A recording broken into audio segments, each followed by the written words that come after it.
बीच दरबार अपना सजाएं, मस्तक सिंहासन पे हम आत्माएं, राजन बने और शासन चलाएं।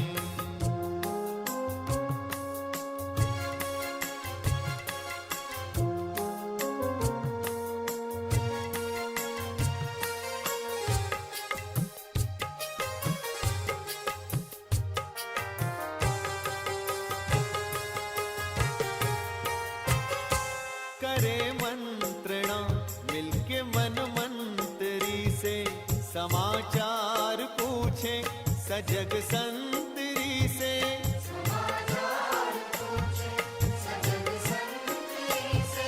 बड़ी सावधानी से इस राजधानी को माया की छाया से पल पल बचाएं, मस्तक सिंहासन पे हम आत्माएं, राजन बने और शासन चलाएं।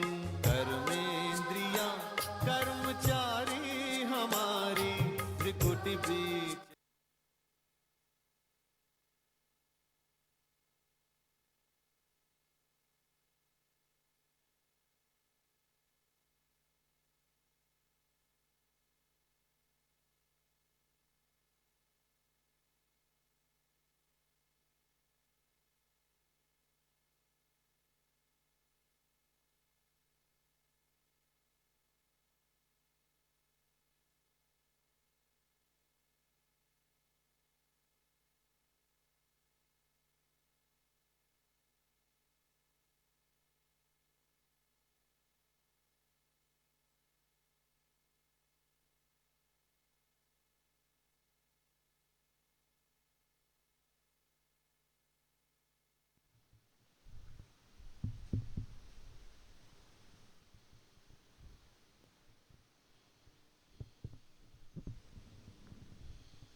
ओम शांति।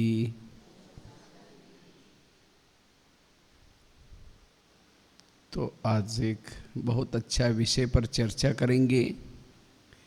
स्वयं के परिवर्तन का आधार स्वराज्य अधिकारी स्थिति।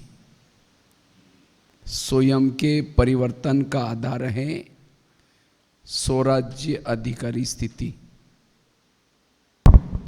ഇന്നത്തെ ക്ലാസ്സിൽ നമ്മൾ ചർച്ച ചെയ്യാൻ പോകുന്ന വിഷയമാണ് സ്വയത്തിൻ്റെ പരിവർത്തനത്തിൻ്റെ ആധാരം സ്വരാജ്യ അധികാരി സ്ഥിതി. क्योंकि सवेरे हम लोगों ने चर्चा की थी और ख़ास हमारी इस भट्टी का लक्ष्य क्या है? बाप समान बनना और अपने संस्कारों को परिवर्तन करना. രാവിലെ നമ്മൾ ചർച്ച ചെയ്തത് ഇതാണ്. നമ്മളുടെ ഭട്ടിയുടെ ലക്ഷ്യം തന്നെ വെച്ചത് ബാബയ്ക്ക് സമാനമാകുക, തൻ്റെ സംസ്കാരങ്ങളെ പരിവർത്തനപ്പെടുത്തുക. संस्कार परिवर्तन का आधार है स्वराज्य अधिकारी स्थिति. സംസ്കാര പരിവർത്തനത്തിൻ്റെ ആധാരം സ്വരാജ്യ അധികാരി സ്ഥിതിയാണ്. इतना ही नहीं, अगर आप अपने स्वयं को बदलना चाहते हो, परिवर्तन करना चाहते हो, इसका आधार भी है स्वराज्य अधिकारी स्थिति. നമ്മളെ പരിവർത്തനപ്പെടുത്താൻ ആഗ്രഹിക്കുന്നെങ്കിൽ, സ്വയം മാറാൻ ആഗ്രഹിക്കുന്നെങ്കിൽ അതിൻ്റെ ആധാരം എന്ന് പറയുന്നത് സ്വരാജ്യ അധികാരി സ്ഥിതിയാണ്. इतना ही नहीं, भविष्य में ऊंच पद प्राप्त करने का आधार भी है स्वराज्य अधिकारी स्थिति. അത്രമാത്രമല്ല, ഭാവിയിൽ ഉയർന്ന പദവി പ്രാപ്തമാക്കുന്നതിൻ്റെ ആധാരവും സ്വരാജ്യ അധികാരി സ്ഥിതിയാണ്. तो भविष्य में इसमें से राजा कौन कौन बनने वाले, हाथ खड़ा करो. ഭാവിയിൽ രാജാവാകാൻ പോകുന്ന ഒരു കൈപൊക്കിയെ. ആ, കൊള്ളാം. अच्छा, सबको बनना है. എല്ലാവരും കൈ അടിച്ചോളൂ. കൊള്ളാം. ഭാവിയിൽ രാജാവാകാൻ പോകുന്നവർ. वैसे तो अभी कलयुग के अंत में भी त्रिवेंद्रम में राजधानी में रहते हैं, तो राजा जरूर बनेंगे. കലിയുഗത്തിൻ്റെ ലാസ്റ്റ് ടൈമിൽ തിരുവനന്തപുരമാണല്ലോ ഇതിൻ്റെ ക്യാപിറ്റൽ, അതുകൊണ്ട് തീർച്ചയായിട്ടും രാജാവാകും. लेकिन राजा बनने का आधार है इंद्रियों पर शासन. जिसका अपने स्वयं के इंद्रियों पर शासन है वही राजा बनेंगे. പക്ഷെ രാജാവാകുന്നതിൻ്റെ ആധാരം എന്ന് പറയുന്നത് കർമ്മേന്ദ്രിയങ്ങളുടെ മേൽ നിയന്ത്രണം വേണം. क्या ആർക്കാണോ തന്റെ കർമ്മേന്ദ്രിയങ്ങളുടെ മേലെ ഒരു നിയന്ത്രണവും ഇല്ലാത്തത് അവരൊരിക്കലും രാജാവാകില്ല. क्या आप लोगों ने हाथ खड़ा किया था हम राजा बनने वाले हैं, तो क्या हर इंद्रियों पर आपका शासन है? നിങ്ങൾ കൈപൊക്കിയല്ലോ ഞാൻ രാജാവാകുമെന്ന്. നിങ്ങൾക്ക് നിങ്ങളുടെ എല്ലാ ഇന്ദ്രിയങ്ങളും നിങ്ങൾ പറയുന്ന കണക്ക് തന്നെയാണോ കേൾക്കുന്നത്? मन को कहा ये मन तुम परमधाम में जाना, मन कहीं मार्केट में लेके जाता है तो राजा कैसे बनेंगे? മനസ്സിൻ്റെ അടുത്ത് പറയാണ് പരംധാമത്തിലേക്ക് പോകുന്നു. മനസ്സ് നമ്മളെ ഏതെങ്കിലും മാർക്കറ്റിലോട്ട് കൊണ്ടുപോകും, പിന്നെ എങ്ങനെ രാജാവാകും? जिसका इंद्रियों पर शासन नहीं है वो राजा नहीं बन सकता. राजा कौन बनेगा? दासी कौन बनेगी? साहूकार कौन बनेगा? सिस्टम है. ഇന്ദ്രിയങ്ങളുടെ മേലെ ഒരു നിയന്ത്രണം ഇല്ലാത്ത ഒരാൾക്ക് ഒരു കാരണവശാലും രാജാവാകാൻ പറ്റില്ല. രാജാവ് ആരാകും, ദാസി ആരാകും, അവിടെ സമ്പന്നൻ ആരാകും, അതെല്ലാം വളരെ സിസ്റ്റമാറ്റിക് ആയിട്ടുള്ള കാര്യമാണ്. आज तक के पुरुषार्थ अनुसार चेक करो, मैं राजा बनने वाली हूँ, दासी बनने वाली हूँ, साहूकार बनने वाली हूँ या क्या बनने वाले हैं. मुकड़ा देख ले प्राणी. ഇന്ന് വരെ ചെയ്ത പുരുഷാർത്ഥം വെച്ചൊന്ന് പരിശോധിച്ച് നോക്കിയേ, നമ്മൾ ആരാകും? രാജാവാകോ, ദാസിയാകോ, സമ്പന്നനാകോ? മുഖം നോക്കൂ ഹേ പ്രാണി. कोई ज्ञान में चलता है, धन से सेवा नहीं करता, ज्ञान दूसरों को नहीं सुनाता और इंद्रियों के भी अधीन है लेकिन ज्ञान में चलता है, ऐसी आत्मा का भविष्य है दास दासी. ഒരാൾ ജ്ഞാനത്തിലുണ്ട്, പക്ഷെ അവർ ഒരു സേവനവും ചെയ്യുന്നില്ല, ആർക്കും ജ്ഞാനം പറഞ്ഞു കൊടുക്കുന്നത് ഇല്ല, പക്ഷെ അവർ ജ്ഞാനത്തിലുണ്ട്. അങ്ങനെയുള്ളവർ ഏത് പദവിയിൽ പോകും? ദാസ ദാസി പദവിയിൽ പോകും. दास दासी वो होता है जो जीवन में उदास रहता है. ദാസദാസി എന്ന് പറഞ്ഞു കഴിഞ്ഞാൽ ആരാണോ ജീവിതത്തിൽ എപ്പോഴും ഉദാസീനമായിട്ട് അലസമായിട്ട് നടക്കുന്നത് അവരാണ് ദാസദാസിമാരാകുന്നത്. और उदास वो होता है जो इंद्रियों के अधीन है. ഇനി ഉദാസീനനാകുന്നവരാരാ? അലസരായിട്ട് നടക്കുന്നവരാരാ? ഇന്ദ്രിയങ്ങൾക്ക് അധീനമായി ജീവിക്കുന്നവരാണ് അലസരായിട്ട് നടക്കുന്നത്. जो किसी का श्रृंगार नहीं करते, ज्ञान नहीं सुनाते, वो भविष्य में श्रृंगार करने वाली दास दासियां बनती हैं. ഇവിടെ ആരെങ്കിലും ഒരാൾ, ഇപ്പോൾ ഒരാൾ ജ്ഞാനം പറഞ്ഞ് വേറൊരാളെ അലങ്കരിക്കുന്നതേ ഇല്ലയെന്ന് വെച്ചോളൂ. ജ്ഞാനം കൊടുത്ത് വേറൊരാളെ അലങ്കരിക്കുന്നില്ല എങ്കിൽ ഭാവിയിൽ അവർ ആരെങ്കിലുമൊക്കെ അലങ്കരിക്കുന്ന ദാസനോ ദാസിയോ ആയിട്ട് മാറും. बाबा कितना रोज कहते हैं बच्चे मंदिर में जाओ, स्मशान में जाओ, मेरा संदेश सुना. हम सुनते हैं, घर में अपने मस्त रहते हैं, तो राजा कैसे बनेंगे? ബാബ എത്ര പ്രാവശ്യം പറയാറുണ്ട്, കുട്ടികൾ ക്ഷേത്രത്തിൽ പോവും, ശ്മശാനത്തിൽ പോവും, അവിടെ പോയിട്ട് എൻ്റെ സന്ദേശം കൊടുക്കുന്നു. നമ്മൾ കേൾക്കുന്നുണ്ട് ഡെയിലി, പക്ഷെ ചെയ്യുന്നില്ല, പിന്നെ ആരാകും? कोई ज्ञान में चलता है, धन सेवा में लगाता है, ज्ञान दूसरों को सुनाता है, लेकिन इंद्रियों के अधीन है, वो भविष्य में साहूकार बनेगा, राजा नहीं बनेगा. ഇപ്പോൾ ഒരാൾ ജ്ഞാനത്തിലുണ്ട്, അവർ ധനം കൊണ്ട് സേവനം ചെയ്യുന്നു, മറ്റുള്ളവർക്ക് ജ്ഞാനവും പറഞ്ഞു കൊടുക്കുന്നുണ്ട്, പക്ഷെ അവരുടെ കർമ്മേന്ദ്രിയങ്ങൾ അവരുടെ അധീനതയിലില്ല. അങ്ങനെയാണെങ്കിൽ അവർ സത്യോഗം വരുമ്പോൾ അവിടെ സമ്പന്നനാകും, പക്ഷെ രാജാവാകില്ല. कोई ज्ञान में चलता है, धन से सेवा नहीं करता, ज्ञान भी दूसरों को नहीं सुनाता, लेकिन इतना गुप्त पुरुषार्थ योग ज्ञान कर रहे हैं जो इंद्रियों पर शासन किया है, वो राजा तो बनेगा लेकिन कंगाल राजा बनेगा. ഒരാൾ ജ്ഞാനത്തിലുണ്ട്, അവർ എല്ലാ സേവനവും ചെയ്യുന്നുണ്ട്, അവർക്ക് ഗുപ്ത പുരുഷാർത്ഥവുമുണ്ട്, ഇന്ദ്രിയങ്ങളുടെ രാജാവുമായിട്ടുണ്ട്, ഇന്ദ്രിയങ്ങളുടെ മേലെ അനുശാസനവും ഉണ്ട് അവർക്ക്, അവർ തീർച്ചയായിട്ടും രാജാവാകും. कंगाल राजा बनता है. കോൺസി രാജ? कंगाल कंगाल അവർ രാജാവാകും, പക്ഷേ അവർ ജ്ഞാന സേവനം ചെയ്യുന്നില്ല എങ്കിൽ ദരിദ്രനായ രാജാവാകും. और कोई ज्ञान में चलता है, धन से सेवा करता है, ज्ञान दूसरों को सुनाता है, इंद्रियों पे भी शासन है, वो है संपन्न राजा. ഒരാൾ ജ്ഞാനം കേൾക്കുന്നു, അവർ സേവനം ചെയ്യുന്നു, ധനസാ സേവനം ചെയ്യുന്നു, ജ്ഞാനം കൊടുത്ത് സേവനം ചെയ്യുന്നുണ്ട്, അവർക്ക് ഇന്ദ്രിയങ്ങളുടെ മേലെ നിയന്ത്രണവും ഉണ്ടെന്ന് വെച്ചോളൂ, എങ്കിൽ തീർച്ചയായിട്ടും അവർ ആ സമ്പന്നനായ രാജാവായിട്ട് മാറും. तो चेक करो आपकी खुद की गाड़ी कहाँ है. അതുകൊണ്ട് പരിശോധിക്കാൻ നമ്മുടെ വണ്ടി ഇപ്പം എവിടെ വരെ എത്തിയെന്ന്. इसलिए अभी भी परिवर्तन का आधार है स्वराज्य अधिकारी स्थिति. പരിവർത്തനത്തിൻ്റെ ആധാരം സ്വരാജ്യ അധികാരി സ്ഥിതി തന്നെയാണ്. बाबा ने कभी कोई मुरली में ये नहीं कहा जिन्होंने मम्मा बाबा को देखा वो राजा बनेंगे, जो माउंट आबू में रहते वो राजा बनेंगे, जो बहुत साल से कल चलते वो राजा बनेंगे। राजा बनने का आधार है स्वराज्य अधिकारी स्थिति। ബാബ ഇതുവരെ മുരളിയിൽ പറഞ്ഞിട്ടില്ല മമ്മയുടെയും ബാബയുടെയും കൂടെ നിൽക്കുന്നവർ രാജാവാകും, അല്ലെങ്കിൽ മധുബൻ മൗണ്ട് അബൂല് താമസിക്കുന്നവർ രാജാവാകും, കുറേ വർഷങ്ങളായിട്ട് ജ്ഞാനത്തിലുള്ളവർ രാജാവാകും എന്ന് ബാബ ഇതുവരെ മുരളി പറഞ്ഞിട്ടില്ല. ബാബ മുരളി പറഞ്ഞിട്ടുള്ളത് രാജാവാകാനുള്ള ആധാരം എന്ന് പറയുന്നത് സ്വരാജ്യ അധികാരി സ്ഥിതിയാണ്.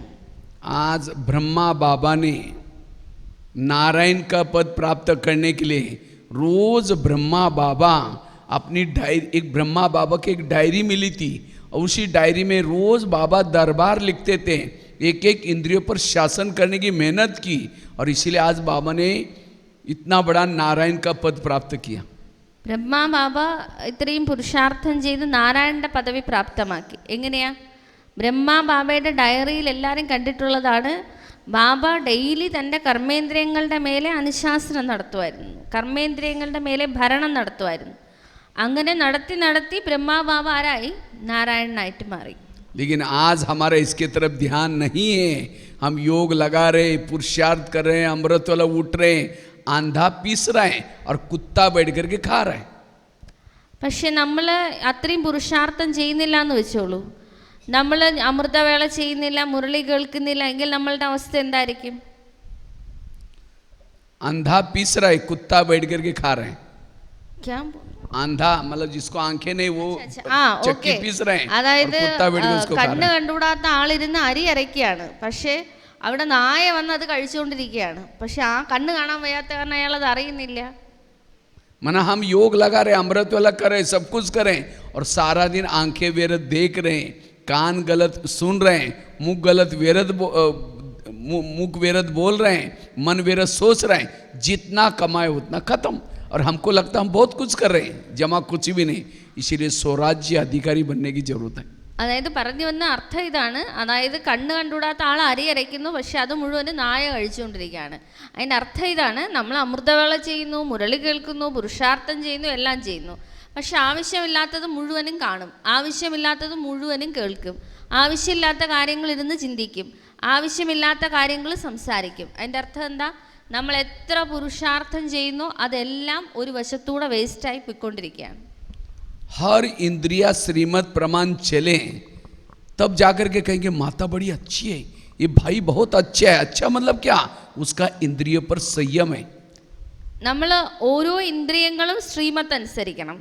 അപ്പോഴാണ് മറ്റുള്ളവർ കാണുമ്പോൾ പറയുന്നത് ഇത് നല്ലൊരു മാതാജിയാട്ടോ, അല്ലെങ്കിൽ ഇതൊരു നല്ല ഭായിയാണ് എന്ന് പറഞ്ഞാൽ എൻ്റെ അർത്ഥം എന്താ? ഈ നല്ലതെന്ന് പറഞ്ഞാൽ എന്താ?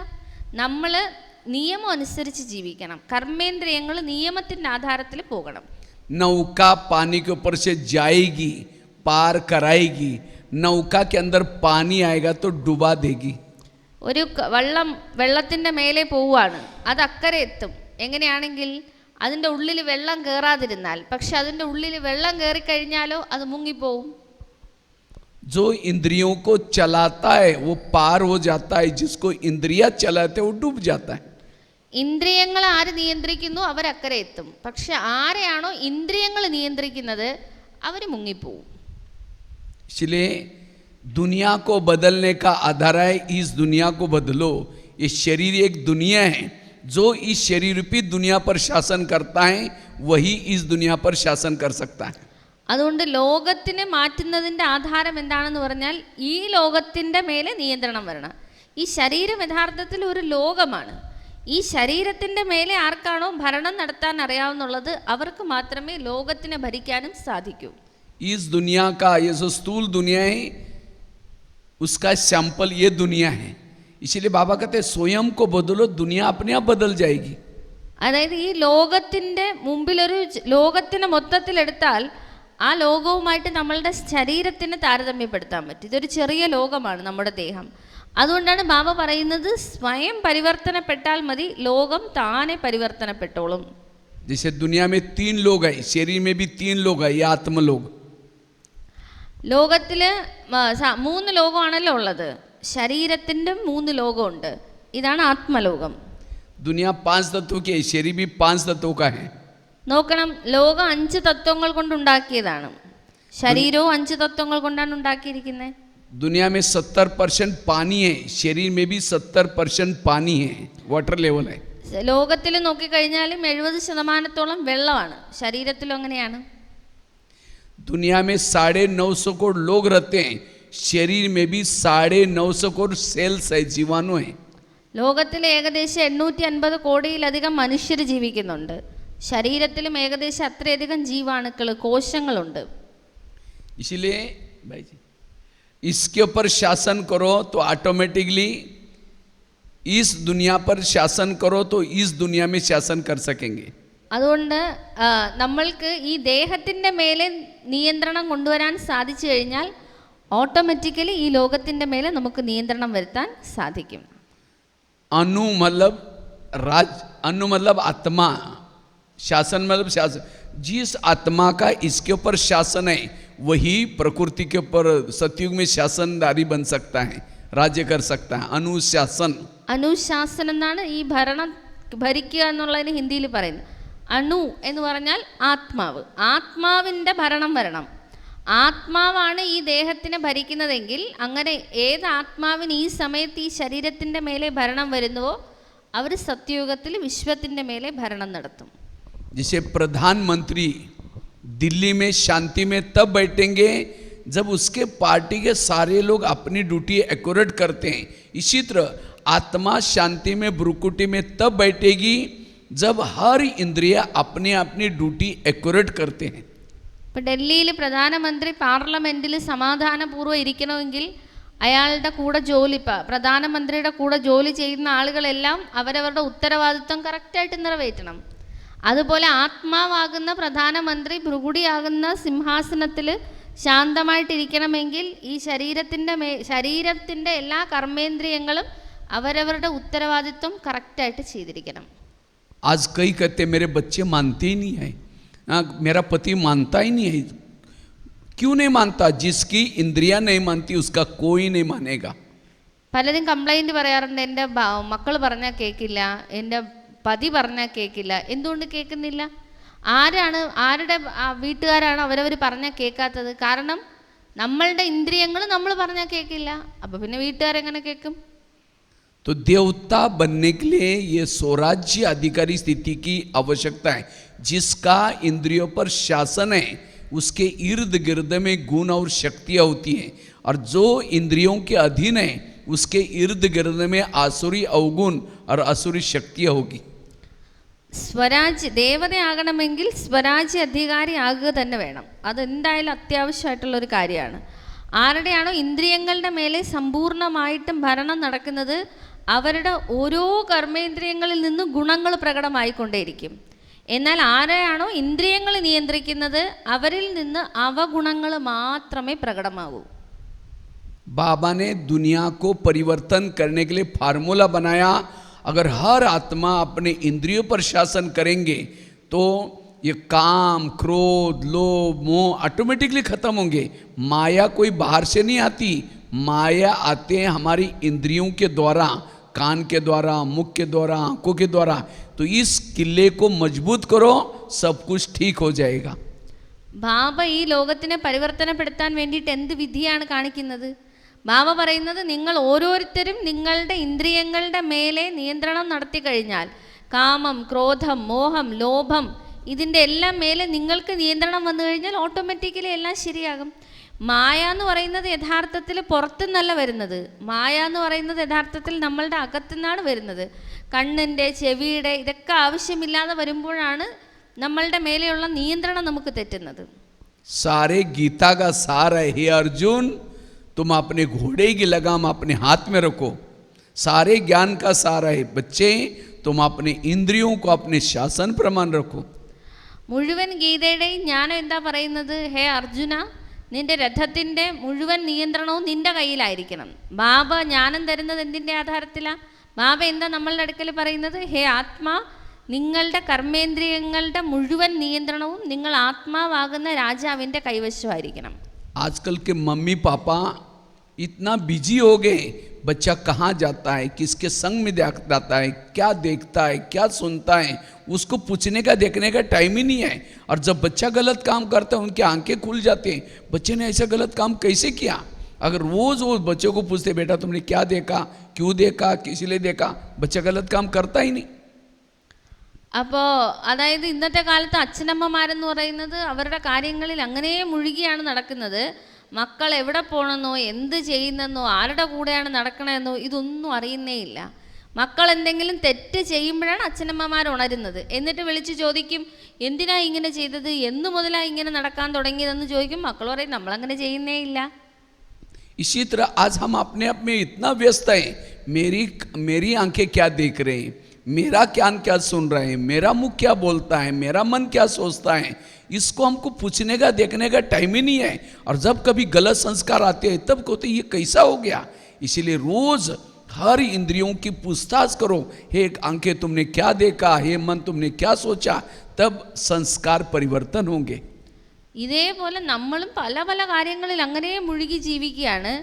നമ്മളുടെ ഉള്ളിൽ എന്ത് നടക്കണമെന്ന് പോലും നമ്മൾ അറിയുന്നില്ല. നമ്മുടെ കണ്ണ് എന്ത് കാണുന്നതെന്നോ, നമ്മളുടെ ചെവികൾ എന്താണ് കേൾക്കുന്നതെന്നോ, നമ്മുടെ മനസ്സിൽ എന്ത് ചിന്തകളാണ് വരുന്നതെന്നോ ഇതൊന്നും നമ്മൾ അറിയുന്നില്ല. ഏതെങ്കിലും അനാവശ്യമായ സംസ്കാരം വരുമ്പോഴാണ് നമ്മൾ ഉണരുന്നത്. അയ്യോ ഇതെന്താ ഇങ്ങനെ ഒരു സംസ്കാരം എനിക്ക് വന്നതെന്ന്.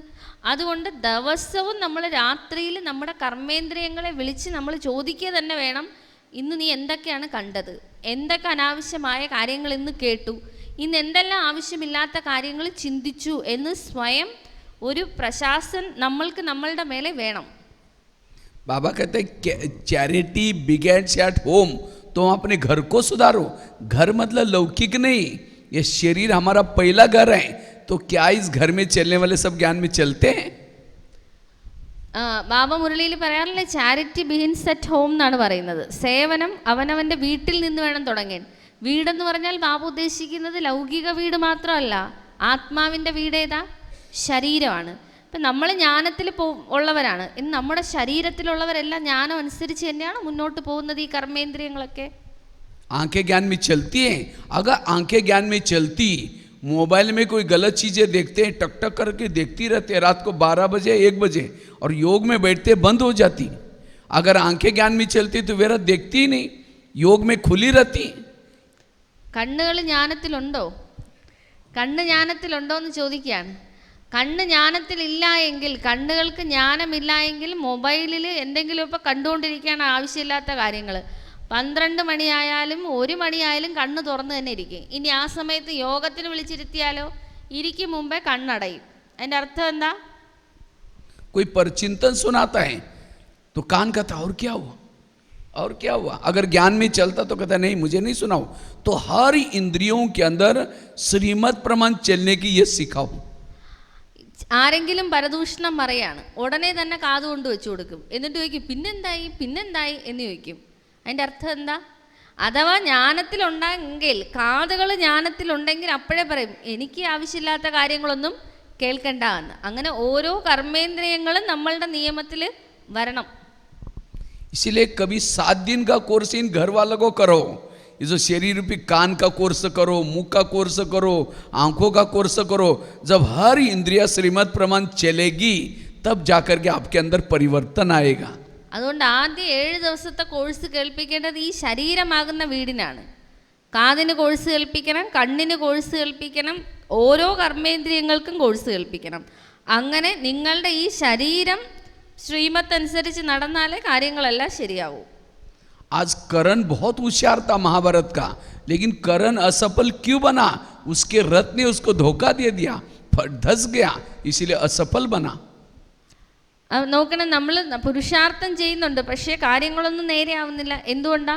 കർമ്മേന്ദ്രിയങ്ങൾ സമയമാകുമ്പോൾ നമ്മളെ ചതിക്കും. അപ്പം करण, महाभारत का करण बहुत കർണന്റെ ഉദാഹരണം പറയാണ്. കർണന്റെ ഉദാഹരണം എന്താ പറയണെന്നറിയോ? കർണൻ നല്ല പുരുഷാർത്ഥമൊക്കെ ചെയ്തു, പക്ഷെ സമയമായപ്പോൾ ആര് ചതിക്കപ്പെട്ടു പോയി? കർണൻ ചതിക്കപ്പെട്ടു പോയി. എന്തുകൊണ്ടാ ചതിക്കപ്പെട്ടത്? കർമ്മേന്ദ്രിയങ്ങളുടെ മേലെ കർമ്മേന്ദ്രിയങ്ങളെ നിയന്ത്രിക്കാനുള്ള ശേഷി ഉണ്ടായിരുന്നില്ല.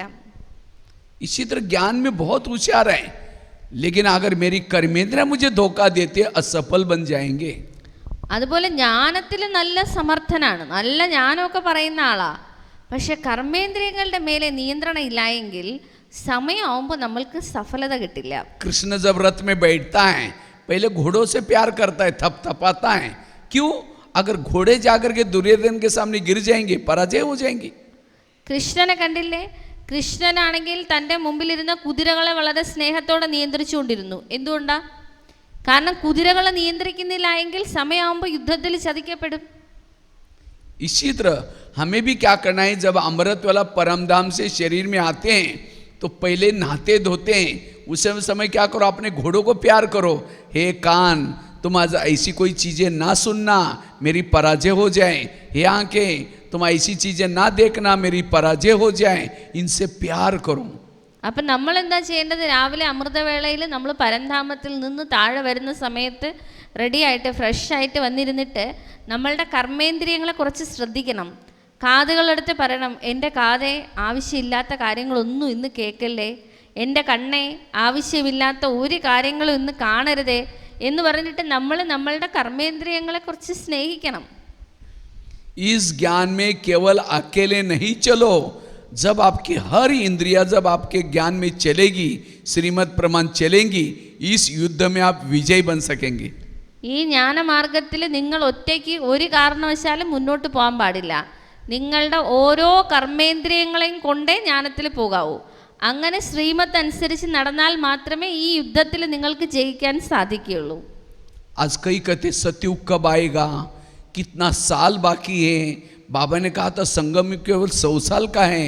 100 साल तो 88 साल तो पूरा हो गया, अब कुछ दिखाई तो नहीं पड़ता है. सतयुग का गायन क्या है? एक धर्म, एक राज्य, एक भाषा.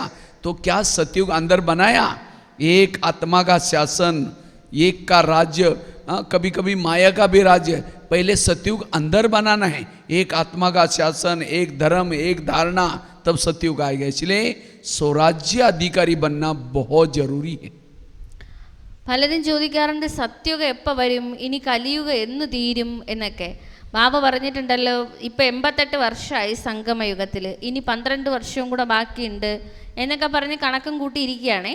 അപ്പോൾ ചോദിക്കുന്ന ചോദ്യം ഇതാണ്, നിങ്ങളുടെ ഉള്ളിൽ സത്യയുഗം വന്നോ? സത്യയുഗത്തിൻ്റെ പ്രത്യേകത എന്താ? അവിടെ ഒരൊറ്റ ധർമ്മമേ ഉള്ളൂ, ഒരൊറ്റ ഭരണമേ ഉള്ളൂ, ഒരൊറ്റ ഭാഷയേ ഉള്ളൂ. അപ്പോൾ ആ പറഞ്ഞ കാര്യം എപ്പോഴാണോ നമ്മുടെ ഉള്ളിൽ ആദ്യം വരുന്നത്, എന്നാലല്ലേ അത് പുറത്തു വരുള്ളൂ. पहले जमाने में राजाई किले में रहते थे. जो राजा होता था किले में रहता था, फोर्ट में रहता था, और कोई भी अंदर आता था उसकी पूछताछ गेट पर होती थी, कहाँ जा रहे हैं, किसी लिए जा रहे हैं. ഒരു രാജാവേ, അയാൾ ഒരു കോട്ടയ്ക്കുള്ളിലാണ് താമസിച്ചിരുന്നത്. അപ്പോൾ ആ കോട്ടയ്ക്കുള്ളിൽ രാജാക്കന്മാർ പണ്ട് താമസിച്ചിരിക്കുമല്ലോ. അപ്പോൾ ആ രാജാവിനെ കാണാൻ ആരെങ്കിലും വന്നാൽ വെളിയിൽ കാവൽക്കാരൻ കാണും. കാവൽക്കാരൻ ചോദിക്കും, എവിടെ പോകുന്നു, ആരെ കാണാൻ പോകുന്നു, എന്തിനു പോകുന്നു എന്ന് ചോദിക്കും. तो ये शरीर भी हमारे एक फोर्ट है, किला है, और इस किले में राजा यहाँ रहता है.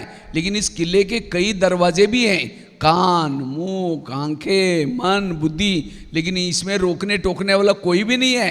इसीलिए राजा की हालत गंभीर हो गई है. അതുപോലെ ഈ ശരീരം എന്ന് പറയുന്നത് ഒരു കോട്ടയാണ്. ഈ കോട്ടയ്ക്കകത്ത് താമസിക്കുന്ന രാജാവാരാ? ആത്മാവ്. ഇവിടെ ഇരിക്കുകയാണ്.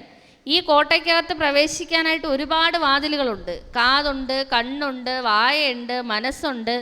പക്ഷെ ഇവിടെ ചോദിക്കാനും പറയാനും ആരുമില്ല. ആർക്ക് വേണോ എപ്പോഴും അകത്ത് പോവാം, പുറത്തും പോവാം. അത് കാരണം രാജാവിൻ്റെ അവസ്ഥ വളരെ ദയനീയമാണ്.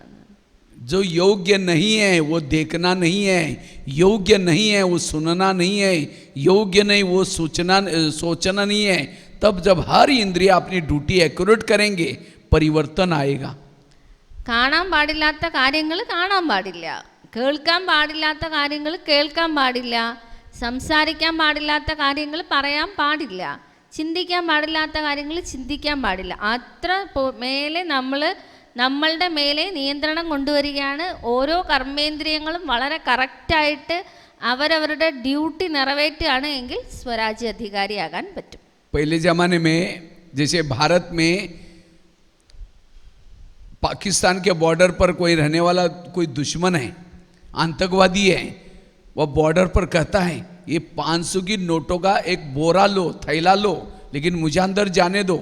वो सैनिक सोचेगा, अरे 500 के बोरा थैला, ये तो मैं कितना भी नौकरी करूंगा तो भी नहीं मिलेगा, वो लेकर के अंदर भेजेगा, कितने लोगों को मारेगा। इसीलिए उस सैनिक को नोट प्रेमी नहीं, देश प्रेमी बनने की जरूरत है। ഇപ്പം ഭാരതത്തിൻ്റെ അതിർത്തി കാക്കുന്ന ഒരു പട്ടാളക്കാരൻ്റെ അടുക്കൽ വന്നിട്ട് ഒരു തീവ്രവാദി, പാകിസ്ഥാൻ തീവ്രവാദി പറയാണ്, എൻ്റെ കയ്യിൽ 500 രൂപയുടെ കെട്ടുകണക്കിന് നോട്ടുണ്ട്, അത് ഞാൻ തരാം, എന്നെ ഒന്ന് അകത്തോട്ട് വിട്ടാൽ മതിയെന്ന്. അപ്പോൾ ആ പട്ടാളക്കാരൻ ചിന്തിക്കുകയാണ്, 500 കണക്കിന് രൂപയുടെ നോട്ട് എനിക്ക് കിട്ടുമല്ലേ, ഇത് ഞാൻ എത്ര കാലം ജോലി ചെയ്താലും എനിക്ക് കിട്ടില്ല, അപ്പം അത് വാങ്ങി ഇയാളെ അകത്ത് കടത്തിവിടാം എന്ന് ചിന്തിക്കോ? ഒരിക്കലുമില്ല. അതുകൊണ്ട് പട്ടാളക്കാരൊരിക്കലും നോട്ട് പ്രേമികളല്ല, ദേശപ്രേമികളാണ്. इसीलिए आज ये शरीर भी हमारा एक देश है, और इस आत्मा की रक्षा करने के लिए आज बॉर्डर पर, कान बॉर्डर पर है, मुख बॉर्डर पर है, आंखें बॉर्डर, लेकिन आज माया कहीं बाहर से नहीं आती, इन्हीं कान के द्वारा आ रहे, मुख के द्वारा आ रहे। इसीलिए रोज इन इंद्रियों से बातें करना जो योग्य नहीं, वो न सुनना ना देखना, अगर देखते उसको सजा देना, और ये पुरुषार्थ ब्रह्मा बाबा ने किया, और इसीलिए बाबा सबके प्रिय बने. അതുപോലെ നമ്മളുടെ ഈ ശരീരം യഥാർത്ഥത്തിൽ ഒരു രാജ്യമാണ്. ഈ രാജ്യത്തിൻ്റെ ബോർഡറാണ് നമ്മളുടെ കാത്, നമ്മളുടെ വായ, നമ്മളുടെ കണ്ണ്. പുറത്തുനിന്നല്ല, എന്തെങ്കിലും മായ വന്നു കഴിഞ്ഞാൽ അത് കാത് വഴിയും മൂക്ക് വഴിയും വായ വഴിയൊക്കെ അകത്ത് പോയി കഴിഞ്ഞാൽ പിന്നെ രാജ്യത്തിൻ്റെ സുരക്ഷ ഇല്ലാതാകുന്നതാണ്. അതുകൊണ്ട് ഡെയിലി നമ്മൾ ചെക്ക് ചെയ്യണം. കാതുകൾ എന്തെങ്കിലും ആവശ്യമില്ലാത്ത കാര്യങ്ങൾ കേട്ടിട്ടുണ്ടെങ്കിൽ കാതുകൾക്ക് ശിക്ഷ കൊടുക്കണം. എന്തെങ്കിലും അനാവശ്യമായ കാര്യങ്ങൾ കണ്ണുകൾ കണ്ടിട്ടുണ്ടെങ്കിൽ കണ്ണുകൾ എന്ത് ചെയ്യണം? ശിക്ഷ കൊടുക്കണം. ഈ പുരുഷാർത്ഥമാണ് ബ്രഹ്മാബാബ ചെയ്തിരുന്നത്. അതുകൊണ്ടാണ് ബ്രഹ്മാബാബയെ എല്ലാവർക്കും ഇത്രയധികം ഇഷ്ടമായിരുന്നത്. जी, जब भारत में अंग्रेज घुसे, कैसे घुसे थे, कहानियां ना पढ़े हैं ना आप लोगों ने हिस्ट्री में. भारत में अंग्रेज ഭാരതത്തിലെ घुसे थे. ഇംഗ്ലീഷുകാർ, ബ്രിട്ടീഷുകാർ കയറി. എങ്ങനെ കയറി? നമ്മൾ പണ്ട് ചരിത്രം പഠിച്ചിട്ടില്ലേ? हाँ, भारत में अंग्रेज कैसे घुसे थे? भारत में नवाबों का शासन था. बंगाल का नवाब, बिहार का नवाब, सूरत का नवाब. अंग्रेज आए, नवाबों के साथ दोस्ती की और दिल्ली के ऊपर अटैक किया, और भारत गुलाम हो गया. ഭാരതത്തിൽ എങ്ങനെയാണ് ബ്രിട്ടീഷുകാർ കയറിയെന്നറിയോ? ഭാരതത്തിൽ, ബീഹാറിൽ, പഞ്ചാബിൽ, അവിടെ ഇവിടെയൊക്കെ പണ്ട് കുറേ നവാബുകൾ ഭരിച്ചിട്ടുണ്ടായിരുന്നു. ഈ രാജാക്കന്മാരുമായിട്ട് ബ്രിട്ടീഷുകാർ വന്ന് കൂട്ടുകൂടി പതുക്കെ അവർ ഡൽഹി അങ്ങ് അറ്റാക്ക് ചെയ്തു. അങ്ങനെ പതുക്കെ ബ്രിട്ടീഷുകാർ ഭാരതം മുഴുവനും കീഴടക്കി. इसी तरह शरीर रूपी इंडिया है, देश है, और इस शरीर रूपी इंडिया में कई नवाब है. कान, मुंह, आंखें, अपना अपना शासन है, कोई किसी का मानते नहीं है. तो माया रूपी अंग्रेज आए, काम क्रोध आए, इन नवाबों के साथ दोस्ती की, कान के साथ दोस्ती की, मुंह के साथ दोस्ती की, आंखों के साथ दोस्ती की, और फिर आत्मा के ऊपर अटैक किया. इसीलिए अब हमारा शरीर रूपी देश गुलाम है, माया के गुलाम है. അതേപോലെ നമ്മളുടെ ഈ ശരീരവും ഭാരതദേശം പോലെയാണ്, ഇന്ത്യയാണ്. ഈ ഭാരതത്തിൽ ഒരുപാട് നവാബുമാരുണ്ട്, പറഞ്ഞാൽ കേൾക്കില്ല, അവനവന് തോന്നിയ പോലെ ഭരിച്ചുകൊണ്ടിരിക്കുകയാണ്. അത് കാതാണ്, വായയാണ്, കണ്ണാണ്. മായയാകുന്ന ഇംഗ്ലീഷുകാരൻ ആരുമായിട്ട് കൂട്ടുകൂടി? കാതിന് ഇഷ്ടമുള്ള കാര്യങ്ങളൊക്കെ കേൾപ്പിച്ചു കൊടുക്കും, കണ്ണിന് ഇഷ്ടമുള്ള കാര്യങ്ങളൊക്കെ കാണിച്ചു കൊടുക്കും. അങ്ങനെ പതുക്കെ മായ ഇവരുമായിട്ട് കൂട്ടുകൂടി ആത്മാവാകുന്ന തലസ്ഥാനത്തിന് എന്ത് ചെയ്തു? അറ്റാക്ക് ചെയ്തു. अगर इस संगम युग में आपने शरीर रूपी देश को जितना जल्दी स्वतंत्र बनाएंगे, उतना सतयुग में लंबा समय तक राजा बनने का पुरुषार्थ मिलेगा, आपको राजा बनने का चांस मिलेगा. സംഗമയുഗത്തിൽ നിങ്ങൾ എത്രയും പെട്ടെന്ന് ഈ ശരീരമാകുന്ന രാജ്യത്തിനെ, ദേശത്തിനെ ഈ മായയാകുന്ന വിദേശിയിൽ നിന്ന് സ്വതന്ത്രമാക്കിയാൽ അത്രയും നീണ്ട കാലം നിങ്ങൾക്ക് സത്യയുഗത്തിൽ രാജ്യം ഭരിക്കാൻ പറ്റും. अगर इस संगम युग में खत्म होने तक इसके ऊपर शासन नहीं किया, माया रूपी देश को, अंग्रेज को नहीं भगाया, तो कोई भी जन्म में राजा नहीं बनेंगे. ഇനി സംഗമയുഗത്തിൽ ഒരു പ്രാവശ്യം പോലും നിങ്ങൾ മായയെ തുരത്തിയിട്ടില്ല, നിങ്ങളുടെ ദേശത്തിനെ പിടിച്ചെടുത്തിട്ടില്ല എന്ന് വെച്ചോളൂ, എങ്കിൽ ഒരു ജന്മത്തിൽ നിങ്ങൾ രാജാവാകില്ല. इसलिए राजा बनने के लिए हर इंद्रियों को श्रीमत प्रमाण चलाना. सामने से कोई व्यक्ति आता है, मन कहता है बेकार है, ये अच्छा नहीं है, आत्मा चुपचाप सुनता रहता है, ये अधीनता. അതുകൊണ്ട് രാജാവാകണമെങ്കിൽ കർമ്മേന്ദ്രിയങ്ങളെല്ലാം തന്നെ നമ്മളുടെ അധീനതയിൽ കൊണ്ടുവരണം. ഇപ്പോൾ ഒരാൾ നമ്മുടെ മുമ്പിൽ വന്നു, കണ്ണുടനെ പറഞ്ഞു കൊടുക്കും, അയ്യോ ഇയാൾ കൊള്ളില്ല കേട്ടോ, ഉടനെ തന്നെ ആത്മാവ് മിണ്ടാതിരുന്ന് കേട്ടുകൊണ്ടിരിക്കും, എന്നിട്ട് അതങ്ങ് അംഗീകരിക്കും. ഇതിനെയാണ് പറയുന്നത് അധീനത എന്ന്. अधीन वाला कभी अधिकारी नहीं बन सकता. അധീനമാകുന്നവർക്ക് ഒരിക്കലും അധികാരിയാകാൻ സാധിക്കില്ല. इसलिए रोज इनका दरबार लगाना, उनको सजा भी देना, शिक्षा भी. तो भारत में अंग्रेज घुसे थे, उनको भगाया कैसे? അതുകൊണ്ട് ഡെയിലി നമ്മൾ എന്ത് ചെയ്യണം? നമ്മളുടെ കർമ്മേന്ദ്രിയങ്ങളുടെ ദർബാർ വിളിച്ചു കൂട്ടിയിട്ട് വിശേഷങ്ങൾ അന്വേഷിക്കണം. അതിന് പറഞ്ഞു കൊടുക്കേണ്ട കാര്യങ്ങൾ പറഞ്ഞു കൊടുക്കണം, ശിക്ഷ കൊടുക്കേണ്ടിടത്ത് ശിക്ഷ കൊടുക്കണം. ഇപ്പോൾ ബ്രിട്ടീഷുകാർ നമ്മുടെ ഭാരതത്തിനെ കീഴടക്കി, നമ്മൾ എങ്ങനെയാണ് അവരെ വെളിയിലാക്കിയത്? कैसे भगाए? वही युक्ति यहाँ भी अपनानी है. എങ്ങനെ വെളിയിലാക്കി? ആ വെളിയിലാക്കിയ അതേ യുക്തി തന്നെ നമ്മൾ ഇവിടെയും നമ്മൾ അത് ഫോളോ ചെയ്യണം. जैसे भारत में अंग्रेज लोगों को भगाने के लिए क्या किया? जगह जगह पर सभा लगाई, जालियनवाला बाग, नमक का सत्याग्रह, कुछ नारे बनाए, वंदे मातरम. मुझे लगता है अखबार भी तब से चालू किया. अखबार चालू किया, उसके साथ साथ गणपति का त्योहार चालू किया, ताकि जनता को जागृत किया. जब जनता जागृत हो गई तब अंग्रेज लोग चले गए. ഈ ബ്രിട്ടീഷുകാരെ ഓടിക്കാൻ വേണ്ടിയിട്ട് എന്താണെന്നറിയാം, അവിടെ ഇവിടെ പലതരത്തിലുള്ള സമരങ്ങൾ നടത്തി. ജാലിയൻ വാലാബാഗ്, ഉപ്പ് സത്യാഗ്രഹം. ആ സമയത്താണ് ശരിക്കും ഈ ഗണേശോത്സവം പോലുള്ള ആ ഉത്സവങ്ങളൊക്കെ സ്റ്റാർട്ട് ചെയ്തത്. ശരിക്കും ആ സമയത്താണ് ഇന്ത്യയിൽ പത്രമൊക്കെ ഇറങ്ങാൻ തുടങ്ങിയത്. പത്രങ്ങളിലൂടെയൊക്കെ ആളുകളെ ഉണർത്താൻ തുടങ്ങി. അങ്ങനെ ഓരോ നാട്ടിലുമുള്ള ആളുകളെ ഉണർത്തി ആളുകളുടെ ഉള്ളിൽ ഉണർവ് കൊടുത്ത് എല്ലാവരും കൂടി ഇംഗ്ലീഷുകാരെ എന്ത് ചെയ്തു? ഓടിച്ചു വിട്ടു. चलो 2 मिनट योग करें. Traffic control.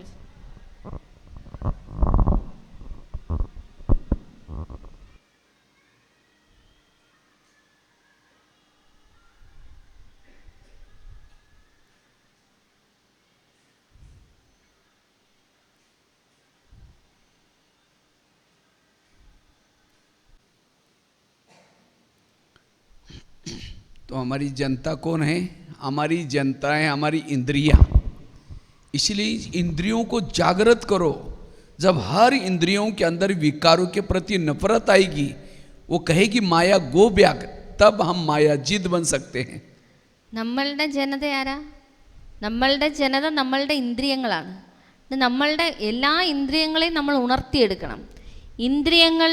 ഇന്ദ്രിയങ്ങൾക്ക് വികാരങ്ങളുടെ മേലെ വെറുപ്പുണ്ടാക്കിയെടുക്കണം നമ്മൾ. അങ്ങനെ ഓരോ ഇന്ദ്രിയങ്ങളും വികാരങ്ങൾക്കെതിരെ പ്രവർത്തിക്കണം, എന്നാലേ നമുക്ക് സ്വാതന്ത്ര്യം കിട്ടൂ. आज आत्मा कहता है माया गो ब्याग, कान कहता है और क्या हुआ, इधर से आ जाओ. जब तक आपके इंद्रियों के अंदर विकारों के लिए आकर्षण है, तब तक संस्कार नहीं बदलेंगे. ആത്മാവ് പറയാണ് മായയെ ഓടെന്ന്. അപ്പോഴത്തേക്ക് ഉടനെ ചെവി പറയും, എവിടെ പോണേ, എൻ്റെ ചെവി കൂടെ ഇങ്ങ് കയറിക്കോ എന്ന് പറയും. നോക്കൂ, ഇന്ദ്രിയങ്ങൾക്ക് എപ്പോൾ വരേക്കും മായയുടെ മേലെ വെറുപ്പും എതിർപ്പും വരുന്നില്ലയോ അതുവരേക്കും വികാരങ്ങളുടെ ആകർഷണം നമ്മളിൽ ഉണ്ടായിക്കൊണ്ടേയിരിക്കും. इसलिए आज इंद्रियों के अंदर विकारों के प्रति नफरत दिलाने के लिए रोज इनसे बातें करो. और ये पुरुषार्थ ब्रह्मा बाबा रोज आधा घंटा इंद्रियों का दरबार लगा करके उसके अंदर इंद्रियों से बातें करते थे. അതുകൊണ്ട് ഇന്ദ്രിയങ്ങൾക്ക് വികാരങ്ങളുടെ മേലെ വെറുപ്പ് വരാൻ വേണ്ടിയിട്ട് നിത്യവും ഇന്ദ്രിയങ്ങളോട് നമ്മൾ സംസാരിക്കണം. ഇതിൻ്റെ ദർബാർ വിളിച്ചു കൂട്ടണം, സഭ കൂട്ടണം. ഈ ഒരു പുരുഷാർത്ഥമാണ് ഡെയിലി ബ്രഹ്മാ ബാബ ചെയ്തിരുന്നത്. नहीं तो हमारी हालत क्या है? अंधेरी नगरी, चौपट राजा, टकेचर भाजी, टकेचर खाजा. इस शरीर का राजा सोया है, इसके अंदर जो चाहे हो रहा है, आंखें जो चाहे देख रहे, कान जो चाहे. और इसीलिए आज हमारे जीवन में विघ्न है, समस्या है, प्रॉब्लम है. നമ്മളുടെ അവസ്ഥ എങ്ങനെയാ പറയാറില്ലേ? ഇരുട്ട് പിടിച്ച രാജ്യം, ഒന്നിനും കൊള്ളാത്ത രാജാവ്, തോന്നുന്ന പോലത്തെ പ്രജകൾ. അങ്ങനെയാണോ നമ്മളുടെ ഈ രാജ്യം? ഈ ശരീരത്തിൽ എന്ത് നടന്നാലും ആത്മാവാകുന്ന ആത്മാവിന് യാതൊരു നിയന്ത്രണവും ഇല്ല. കർമ്മേന്ദ്രിയങ്ങൾ അതുപോലെ തോന്നിയ പോലെ നടക്കുകയാണ്. അങ്ങനെ ആയതുകൊണ്ടാണ് നമുക്ക് പ്രശ്നങ്ങളും വിഘ്നങ്ങളും സമസ്യകളും ഒക്കെ ജീവിതത്തിൽ വരുന്നത്. आज दुनिया में जो क्राइम हो रहे, कोई किसी का मर्डर करता है, कोई सुसाइड करता है, कारण क्या? इंद्रियों पर शासन नहीं है, इसलिए आज अपराध हो रहे हैं. इसी तरह आज हमारे जीवन में भी जो गुस्सा आता है, कभी काम के वश हो जाते हैं, कभी क्यों? इंद्रियों पर शासन नहीं है। इसीलिए स्वराज्य अधिकारी बनने से ही ये सारी दुनिया परिवर्तन हो जाएगी। ലോകത്തിൽ എന്തുമാത്രം കുറ്റകൃത്യങ്ങളാ, ആളുകൾ മറ്റുള്ളവരെ കൊല്ലുന്നു, ഉപദ്രവിക്കുന്നു. അപ്പം നമ്മൾ എന്താ പറയുന്നത്? നിയമമൊന്നും ആരും പാലിക്കുന്നില്ല എന്ന് പറയും. ഇത് തന്നെയാണ് നമ്മുടെ ഉള്ളിൽ നടക്കുന്നത്. ഇടയ്ക്ക് കാമത്തിൻ്റെ വികാരം വരിക, ക്രോധത്തിൻ്റെ വികാരം വരിക. കാരണം എന്താ? നമ്മളുടെ ഉള്ളിൽ നമ്മളുടെ കർമ്മേന്ദ്രിയങ്ങളുടെ മേലെ നമുക്ക് യാതൊരു തരത്തിലുമുള്ള ഭരണവുമില്ല. അതുകൊണ്ടാണ് പറയുന്നത്, കർമ്മേന്ദ്രിയങ്ങളുടെ മേലെ ആരാണോ നിയന്ത്രണം കൊണ്ടുവരുന്നത് അവർക്ക് മാത്രമേ അധികാരിയാകാൻ സാധിക്കുകയുള്ളൂ. जिसे प्रधानमंत्री को कोई गाली देने वाला पत्र लिखता है, वो पत्र कहाँ जाता है? उसके पीए के पास। पीए पढ़ेगा, कह के क्या फालतू आदमी लिखता है, फाड़ के फेंक देगा। मना उसका पीए उसका हितैषी है. നോക്കൂ, ഇപ്പോൾ പ്രധാനമന്ത്രിനെ മോശം പറഞ്ഞുകൊണ്ട് ആരെങ്കിലും കത്ത് അയച്ചെന്ന് വെച്ചോളൂ. ആ കത്ത് നേരെ ആരുടെ കയ്യിലെത്തും? പ്രധാനമന്ത്രിയുടെ പിയുടെ കയ്യിലെത്തും. അയാൾ അത് തുറന്ന് വായിക്കുമ്പോൾ നോക്കുമ്പം വളരെ മോശമായൊരു ലെറ്റർ. അയാൾ എന്ത് ചെയ്യും? അവിടെ തന്നെ കീറി അത് ചവറ്റ് കുട്ടയിലെറിയും. എന്തുകൊണ്ടാണ്? കാരണം പ്രധാനമന്ത്രിയുടെ പിയെ പ്രധാനമന്ത്രിക്ക് ഫേവറായിട്ടുള്ള ആളാണ്. इसी तरह हमें कोई गाली देता है तो हमारा आत्मा का पिए कौन है? कान. कान फटाफट आत्मा तक पहुंचा था, हमको गाली दी, मुख डिस्टर्ब हो गया, मन डिस्टर्ब हो गया, सारी इंद्रिय डिस्टर्ब. और सवेरे के 4 पेज की मुरली सुनी थी, उसको कान नहीं बोलता. आज बाबा ने ऐसा बोला, उसको निकाल लेता है. माना कान मेरा हितैषी नहीं है. जब इंद्रिया मेरे हितैषी नहीं तो मेरा सफलता कैसे मिलेगी? इसीलिए हर इंद्रिया आत्मा के प्रति रिगार्ड चाहिए, हितैषी चाहिए, शुभ चिंतक चाहिए. ഇത് നല്ലൊരു പോയിൻ്റാണ് കേട്ടോ.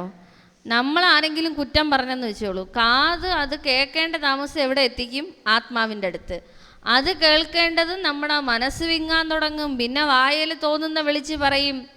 അപ്പം എന്തുകൊണ്ട് ഇപ്പോൾ രാവിലെ വന്ന് 4 പേജുള്ള മുരളി കേൾക്കുന്നു, പക്ഷെ അതെവിടെ കയറുന്നില്ല? കാതിൻ്റെ അകത്തുകൂടി ആത്മാവിൻ്റെ അടുക്കൽ എന്ത് ചെയ്യുന്നില്ല? എത്തുന്നില്ല.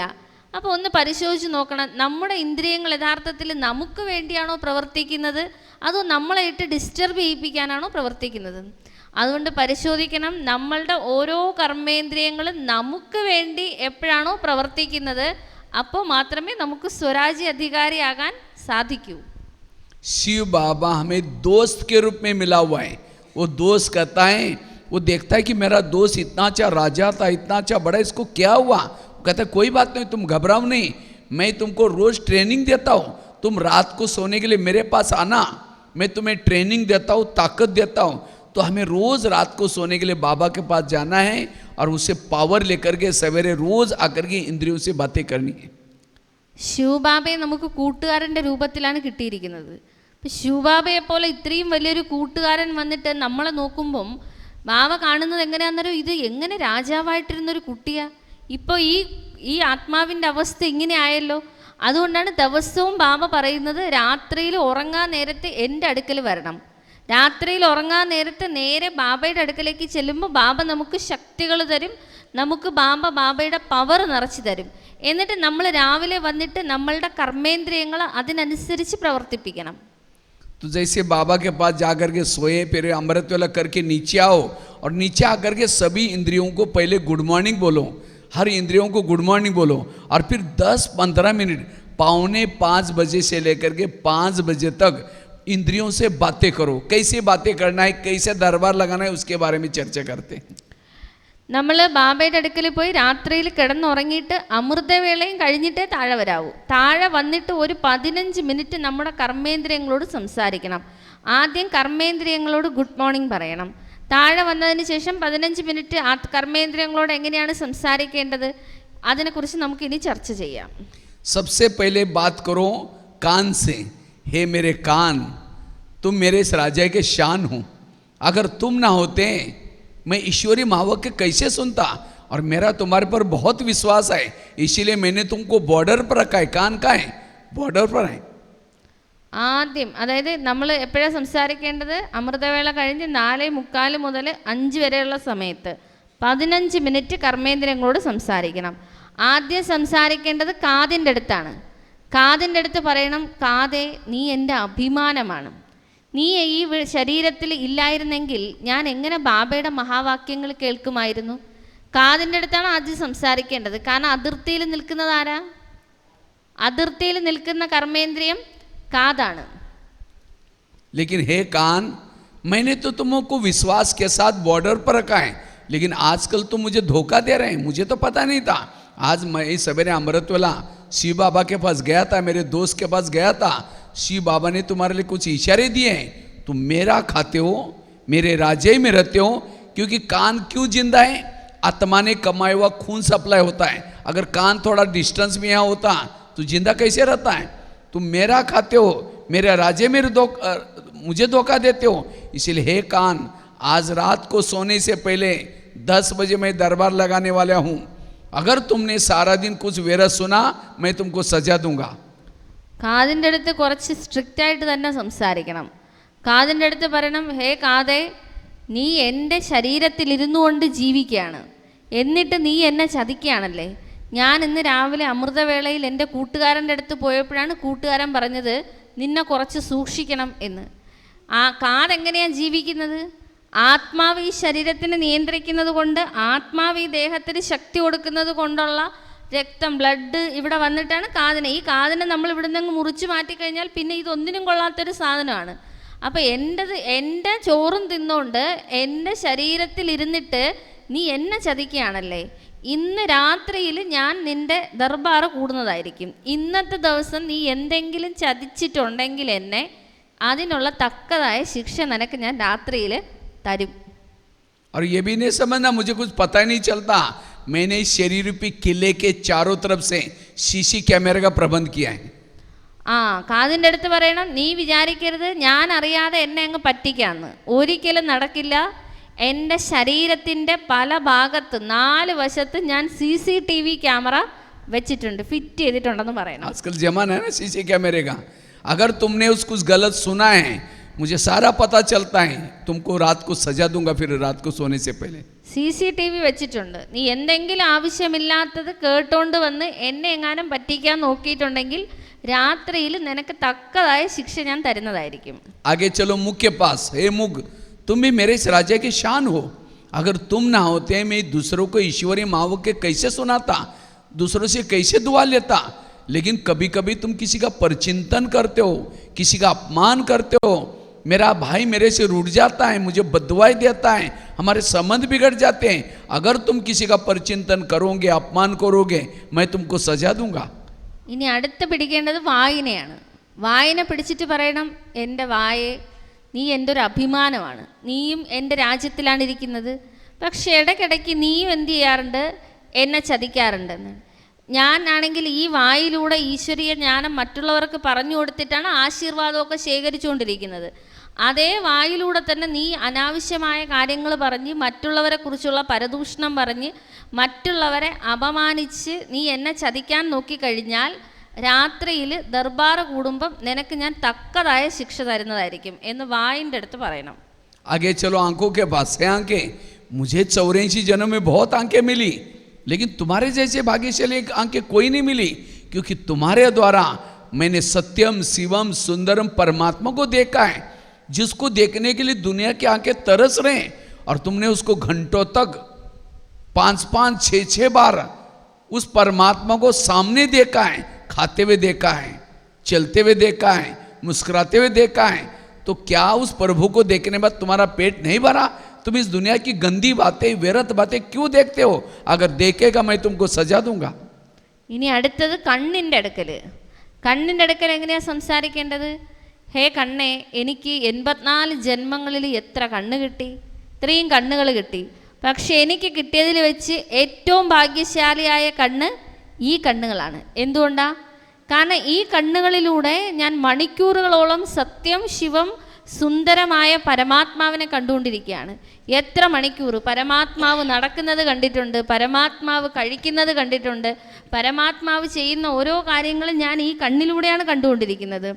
എന്നിട്ട് ഈ കണ്ണുകൾ കൊണ്ട് അനാവശ്യമായ വ്യർത്ഥമായ കാര്യങ്ങൾ നീ കാണിച്ച് എന്നെ പറ്റിക്കുകയാണല്ലേ.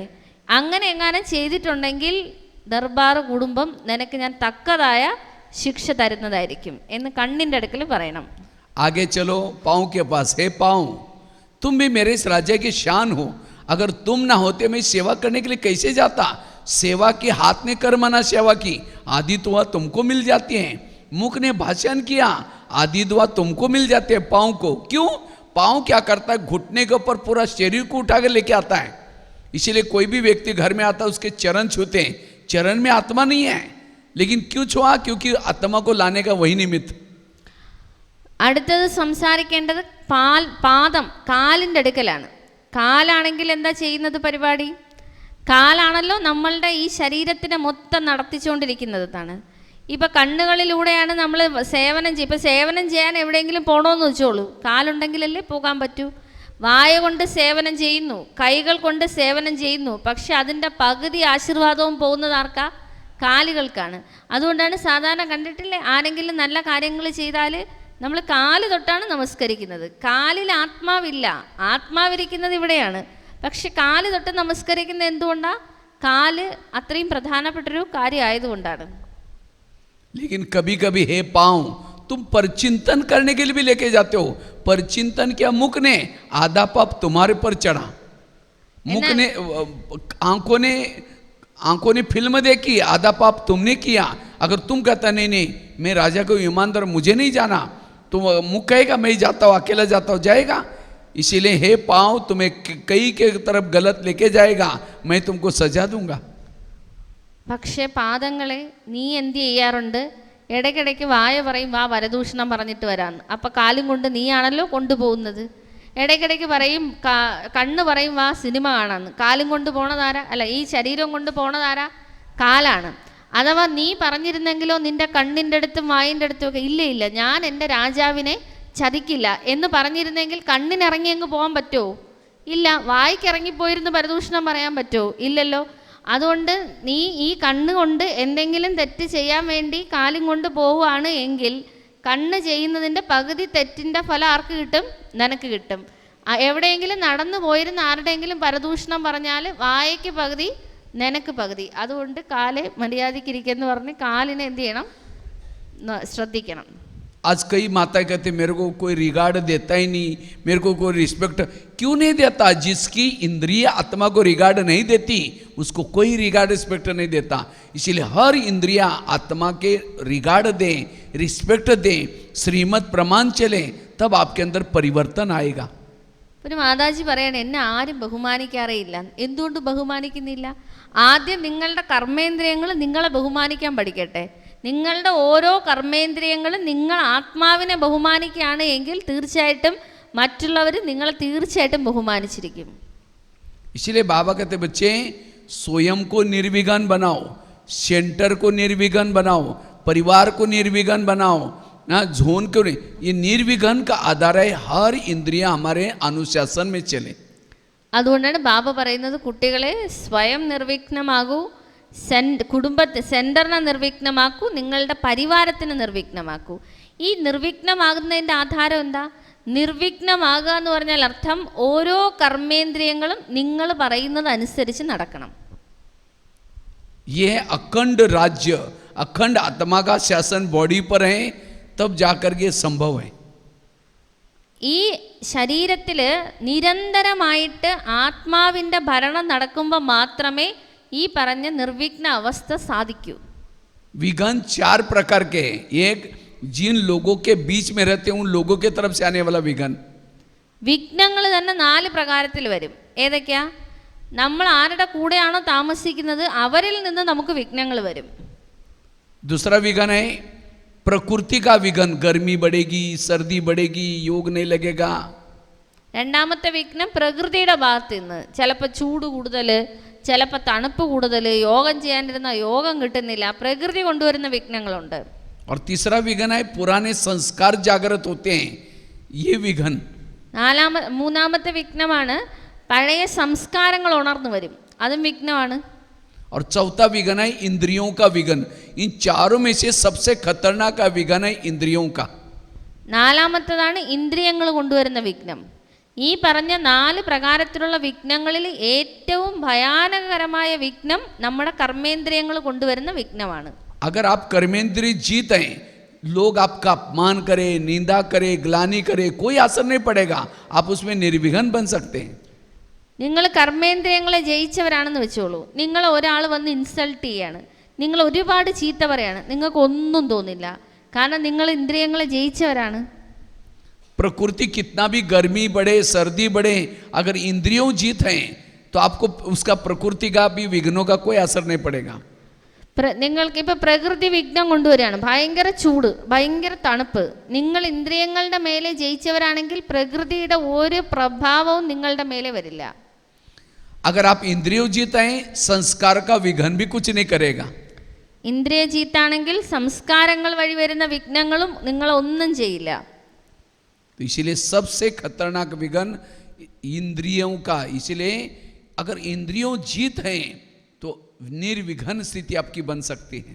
അതുകൊണ്ട് ഏറ്റവും അപകടകാരിയായിട്ടുള്ള വിഘ്നം ഇന്ദ്രിയങ്ങൾ കൊണ്ടുവരുന്ന വിഘ്നമാണ്. അതുകൊണ്ട് ഇന്ദ്രിയ ജീത്തായി കഴിഞ്ഞാൽ നിങ്ങൾക്ക് നിർവിഘ്ന സ്ഥിതി വരും. इसलिए आगे चलो, मन से बात करो. हे मेरे मन, तुम मेरे इस राज्य के शान हो. अगर तुम ना होते मैं ईश्वरी ज्ञान का चिंतन मंथन कैसे करता. लेकिन कभी कभी तुम व्यर्थों का भी चिंतन करते हो. अगर करेगा मैं तुमको सजा दूंगा. ഇനി സംസാരം തീർന്നിട്ടില്ല. ഇനി അടുത്ത് പിടിക്കേണ്ടത് മനസ്സിനെയാണ്. മനസ്സിൻ്റെ അടുക്കലും പറയണം, എൻ്റെ മനസ്സേ, നീയും എൻ്റെ രാജ്യത്തിൻ്റെ അഭിമാനമാണ്. കാരണം നീ ഇല്ലായിരുന്നെങ്കിൽ ഈ കേൾക്കുന്ന ഈശ്വരീയ മഹാവാക്യങ്ങൾ ഞാൻ എങ്ങനെ മനനം ചെയ്യുമായിരുന്നു.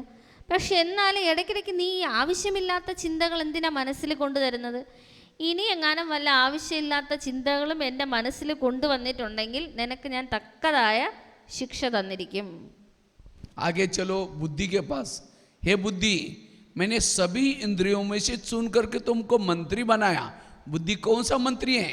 होम मिनिस्टर है, गृह मंत्री है.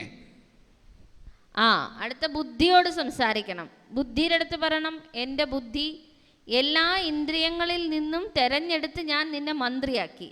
ബുദ്ധിയാണ്, അറിയാമല്ലോ, ആഭ്യന്തര മന്ത്രി എന്ന് പറയുന്നത് ബുദ്ധിയാണ്. बुद्धि होम मिनिस्टर है, क्योंकि मन को अगर विचार चला कि मुझे फिल्म देखने के लिए जाना है तो मन की फाइल कहाँ जाते हैं? बुद्धि के पास. बुद्धि निर्णय करे, हाँ ठीक है जाओ. अब बुद्धि ने जाओ बोलते पाँव चले गए, आंखें चली गई, मन सब इंद्रिया फॉलो किया. किसको? बुद्धि को. इसीलिए एकांत में बुद्धि से बातें करो. हे बुद्धि, तुमको तो मैंने मंत्री बनाया, गृह मंत्री बनाया. मुझे लगा कि तुम मेरा कारोबार अच्छा चलाएगा, लेकिन तुमने कोई ऐसे गलत निर्णय लिया, मेरी पूरी राजा ही चली गई. क्या इसीलिए यही मेरा फायदा लिया? इसीलिए हे बुद्धि, आज से तुम्हें कोई भी निर्णय लेना है श्रीमत के आधार से. अगर तुम गलत निर्णय लेगा मैं तुमको सजा दूंगा. ബുദ്ധിയോട് സംസാരിക്കണം. ബുദ്ധിയാണ് ആഭ്യന്തര മന്ത്രി, ഹോം മിനിസ്റ്റർ എന്ന് പറയുന്നത്. ഇപ്പം മനസ്സിൽ പല പല ചിന്തകൾ വരും. മനസ്സ് ഇപ്പം ചിന്തിക്കുകയാണ് ഇന്ന് സിനിമയ്ക്ക് പോവാം. അപ്പം നേരെ ബുദ്ധിക്ക് ആപ്ലിക്കേഷൻ കൊടുക്കും. അപ്പം ബുദ്ധി വരെയാണ് ആലോചിച്ചിട്ട് ശരി വയ്ക്കോ.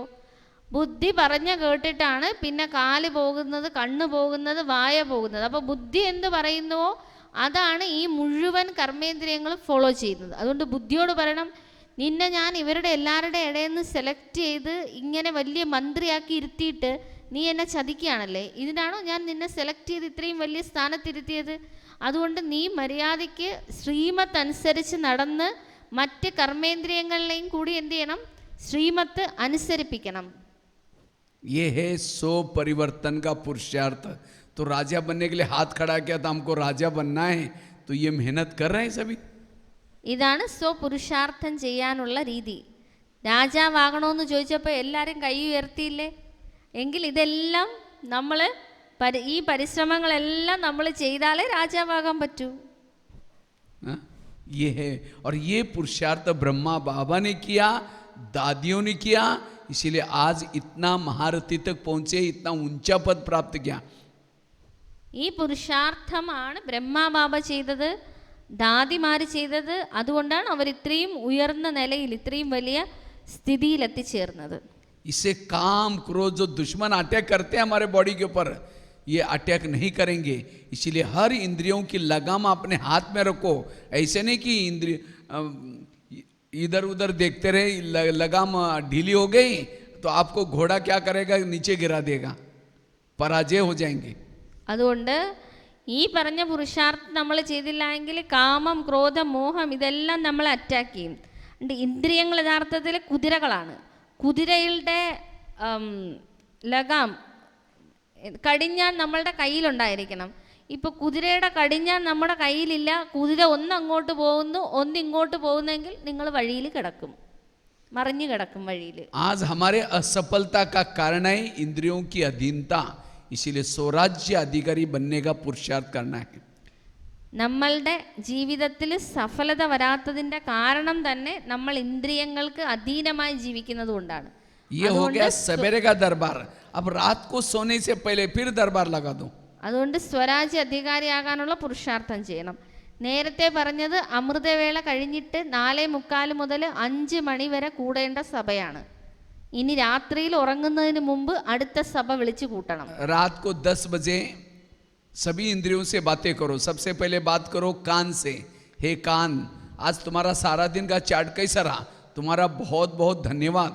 7 बजे तुम्हारे द्वारा सवेरे मैंने मुरली सुनी थी, लेकिन 12-1 बजे को एक माता जी आई थी, किसी के परचिंतन की बातें सुना रही थी. तुमने बड़ा नज़दीक जाकर सुना था. और क्या हुआ? और क्या हुआ? मैंने उस सीसी कैमरे के रिकॉर्डिंग में देखा है. तो बताओ तुमको क्या सजा दी जाए? രാത്രിയിൽ സംസാരിക്കണം. ആദ്യം ആരെ വിളിക്കണം? കാതിനെ തന്നെ വിളിക്കണം. കാതിൻ്റെ അടുത്ത് പറയണം, ഹേ കാതേ, നിൻ്റെ ചാർട്ട് ഞാൻ ഇന്നത്തത് പരിശോധിക്കട്ടെ എന്ന്. എന്നിട്ട് പറഞ്ഞാൽ ഇന്ന് നീ ചെയ്ത കുറേ കാര്യങ്ങൾക്ക് നന്ദിയുണ്ട്. രാവിലെ 7 മണിക്ക് കൃത്യം നീ എന്ത് ചെയ്തു? ഈശ്വരീയ മഹാവാക്യം കേട്ടു. പക്ഷെ അതിനുശേഷം ഞാൻ CCTVയിൽ നോക്കിയപ്പോൾ കണ്ടത് ഇതാണ്.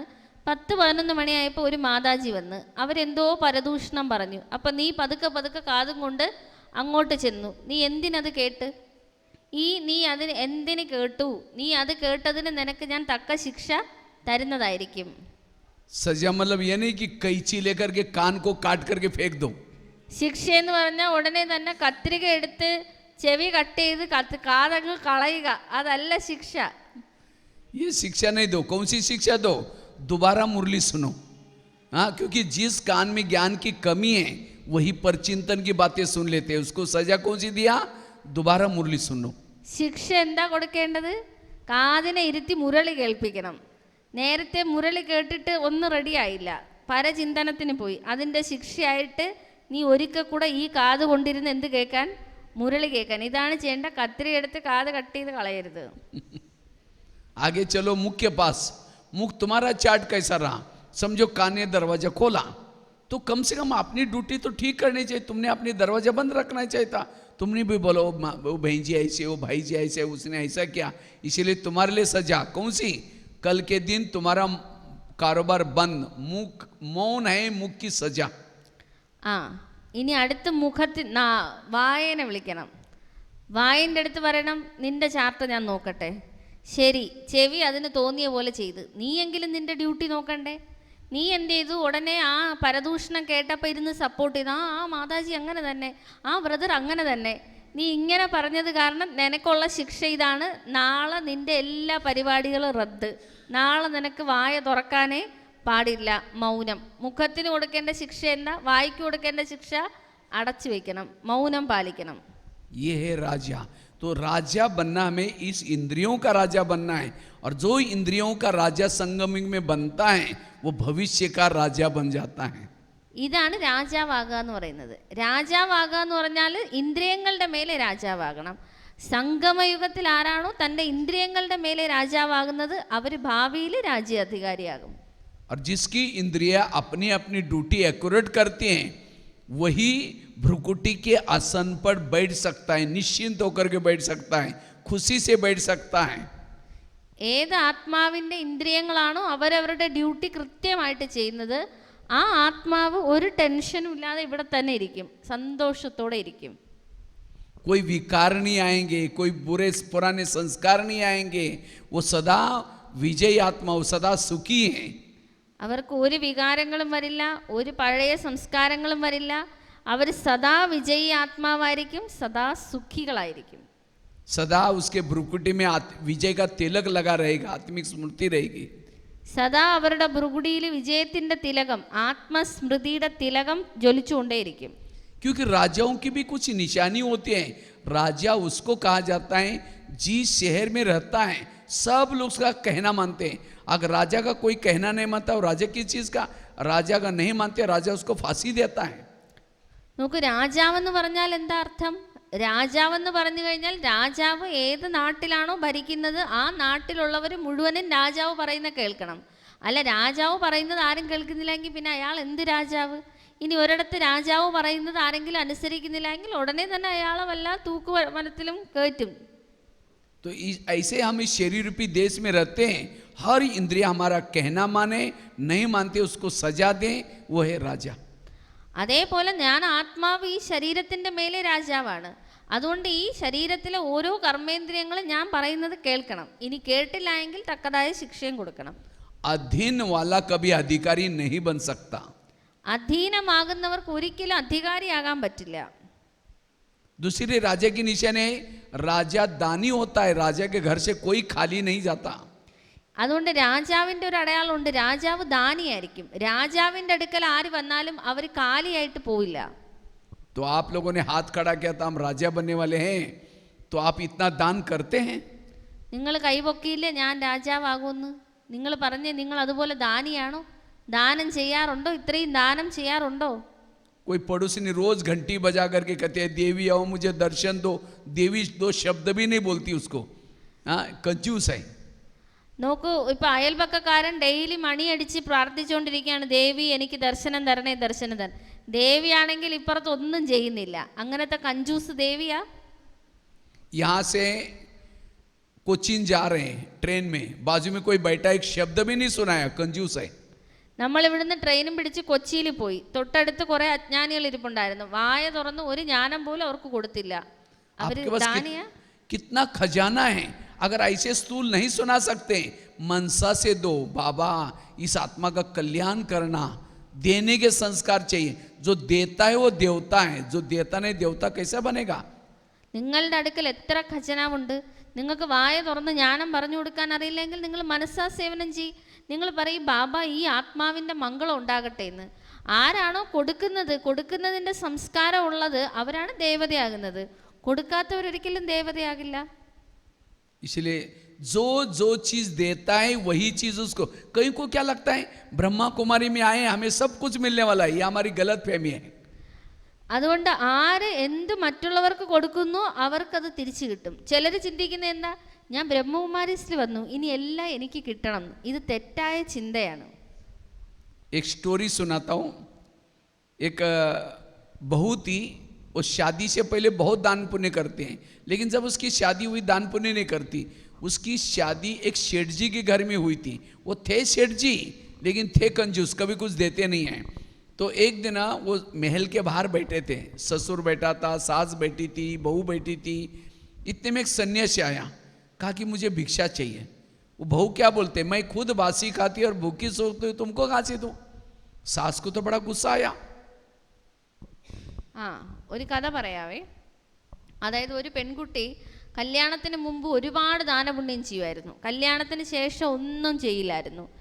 അപ്പോൾ ഈ പെൺകുട്ടി ഒരു വലിയ വീട്ടിലാണ് കല്യാണം കഴിച്ചു വന്നത്, ഒരു കൊട്ടാരം പോലത്തെ വീട്. അപ്പോൾ ഒരു ദിവസം അമ്മായി അമ്മാവനും ഈ പെൺകുട്ടി എല്ലാവരും കൂടെ ഇങ്ങനെ വീട്ടിൻ്റെ വെളിയിലിരിക്കുമ്പോൾ ഒരു സന്യാസി വന്നു. സന്യാസി വന്നിട്ട് ഭിക്ഷ ചോദിച്ചു. അപ്പോൾ ഇവർ കൊടുക്കാമെന്ന് പറഞ്ഞു. ഉടനെ ആ അമ്മായിക്ക് ഭയങ്കര ദേഷ്യമായി. तो सास को तो बड़ा गुस्सा आया, इसीलिए सन्यासी था, कुछ बोला ही नहीं. दोबारा उसने कहा कि मुझे भिक्षा चाहिए.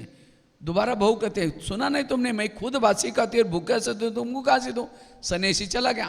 सास उठी, उस बहू को 2 थप्पड़ लगा दी. कहते तुमको कब मैंने बासी खिलाया, कब भूखा सुलाया? അപ്പോൾ ഈ സന്യാസി ആദ്യം ഭിക്ഷ ചോദിച്ചിട്ട് കൊടുത്തില്ലല്ലോ. ഇവർ പറഞ്ഞു എനിക്കേ ഒന്നുമില്ല, ഞാൻ പിന്നെ എങ്ങനെ നിങ്ങൾക്ക് തരാനാ എന്ന് ഈ മരുമകൾ പറഞ്ഞു. അപ്പോൾ ഉടനെ തന്നെ രണ്ടാമതും സന്യാസി ചോദിച്ചു. അപ്പോൾ ഉടനെ ഈ പെൺകുട്ടി പറഞ്ഞു നിങ്ങളെന്താ പറഞ്ഞ കേട്ടില്ലേ, ഒന്നുമില്ല എന്നല്ലേ പറഞ്ഞത് എന്ന് പറഞ്ഞിട്ട് ഈ ഇവരെ പറഞ്ഞു വിട്ടു. तो बहुत धीरे से बोलते हैं आज मेरी शादी सेठ जी की घर में हुई है, ये तो मेरे पिछले जन्मों के पुण्य का फल है, इसीलिए मैंने कहा मैं बासी खाती हूँ. अच्छा ठीक है, भूखा कैसे सोती हूँ? कहते आज आप अगले जन्म के लिए मुझे कुछ करने नहीं दे रहे, इसीलिए मैंने कहा मैं भूखी सोती हूँ. तब उसको लगा बात तो सही है. तो कहते ठीक है, घोड़े के लिए जो चने पैसे उसको दिया करो. അതായത് ഈ മരുമകൾ കൊടുക്കാന്നാണ് പറഞ്ഞത്, കഥ തിരിച്ചാണ്, കഥ മനസ്സിലായില്ലായിരുന്നു. അപ്പോൾ അമ്മാവനാണ് പറഞ്ഞത് ഒരു കാരണവശാലും എന്ത് ചെയ്യരുത്, കൊടുക്കരുതെന്ന്. കൊടുക്കാമെന്ന് പറഞ്ഞതിന് അമ്മാവൻ മരുമകളെ എന്ത് ചെയ്തു, വഴക്ക് പറഞ്ഞു. എന്നിട്ട് സന്യാസി ഒന്നും വാങ്ങാതെ അങ്ങ് പോയി. അപ്പോൾ ഉടനെ ഈ മരുമകൾ പറഞ്ഞു ഞാൻ കഴിഞ്ഞ ജന്മം പുണ്യം ചെയ്തത് കൊണ്ടാണ് ഈ ജന്മത്തിൽ എനിക്ക് ഇങ്ങനെ ഒരു വീട്ടിൽ വന്ന് മരുമകളാകാൻ സാധിച്ചത്. അപ്പോൾ ഈ ജന്മത്തിൽ ഞാൻ പുണ്യം ചെയ്തില്ല എങ്കിൽ അടുത്ത ജന്മം എൻ്റെത് എങ്ങനെയായി പോവും എന്ന് മരുമകൾ അങ്ങോട്ട് ചോദിച്ചു. അപ്പം നമ്മൾ പുണ്യം ചെയ്യണോ വേണ്ടേ എന്ന് മരുമകൾ അങ്ങോട്ട് ചോദിക്കായിരുന്നു അമ്മാവൻ്റെ അടുത്ത്.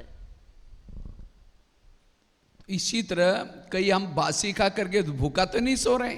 आज इतना हम ज्ञान में चल रहे, इतनी पालना मिल रही, मधुवंशी इतनी अच्छी अच्छी पॉइंट्स आ रहे, मुरली आ रहे, इतनी पालना, ये कौन से कर्मों का फल है? 63 जन्मों में दर बदर में भटके थे, भक्ति की थी, व्रत किया था, उपवास किया था, उसका फल है हम ये पालना मिल रहे. तो कौन सा खा रहे हैं? बासी खा रहे हैं. लेकिन आज बीके बन करके मैंने कुछ किया ही नहीं, तन से सेवा नहीं की, धन से सेवा नहीं की, अगले जन्म के लिए भूखे सो रहे. इसलिए बासी खा करके भूखा नहीं सोना है. അതുകൊണ്ട് നോക്കണം, നമ്മളിപ്പോൾ എങ്ങനെയാണ് ജീവിക്കുന്നത്? നമ്മളാരും വിശന്ന് പൊരിഞ്ഞ് മരിച്ചല്ലല്ലോ ജീവിക്കുന്നത്. നമുക്ക് എത്ര പാലനയാണ് മധുബനിൽ നിന്ന് കിട്ടുന്നത്?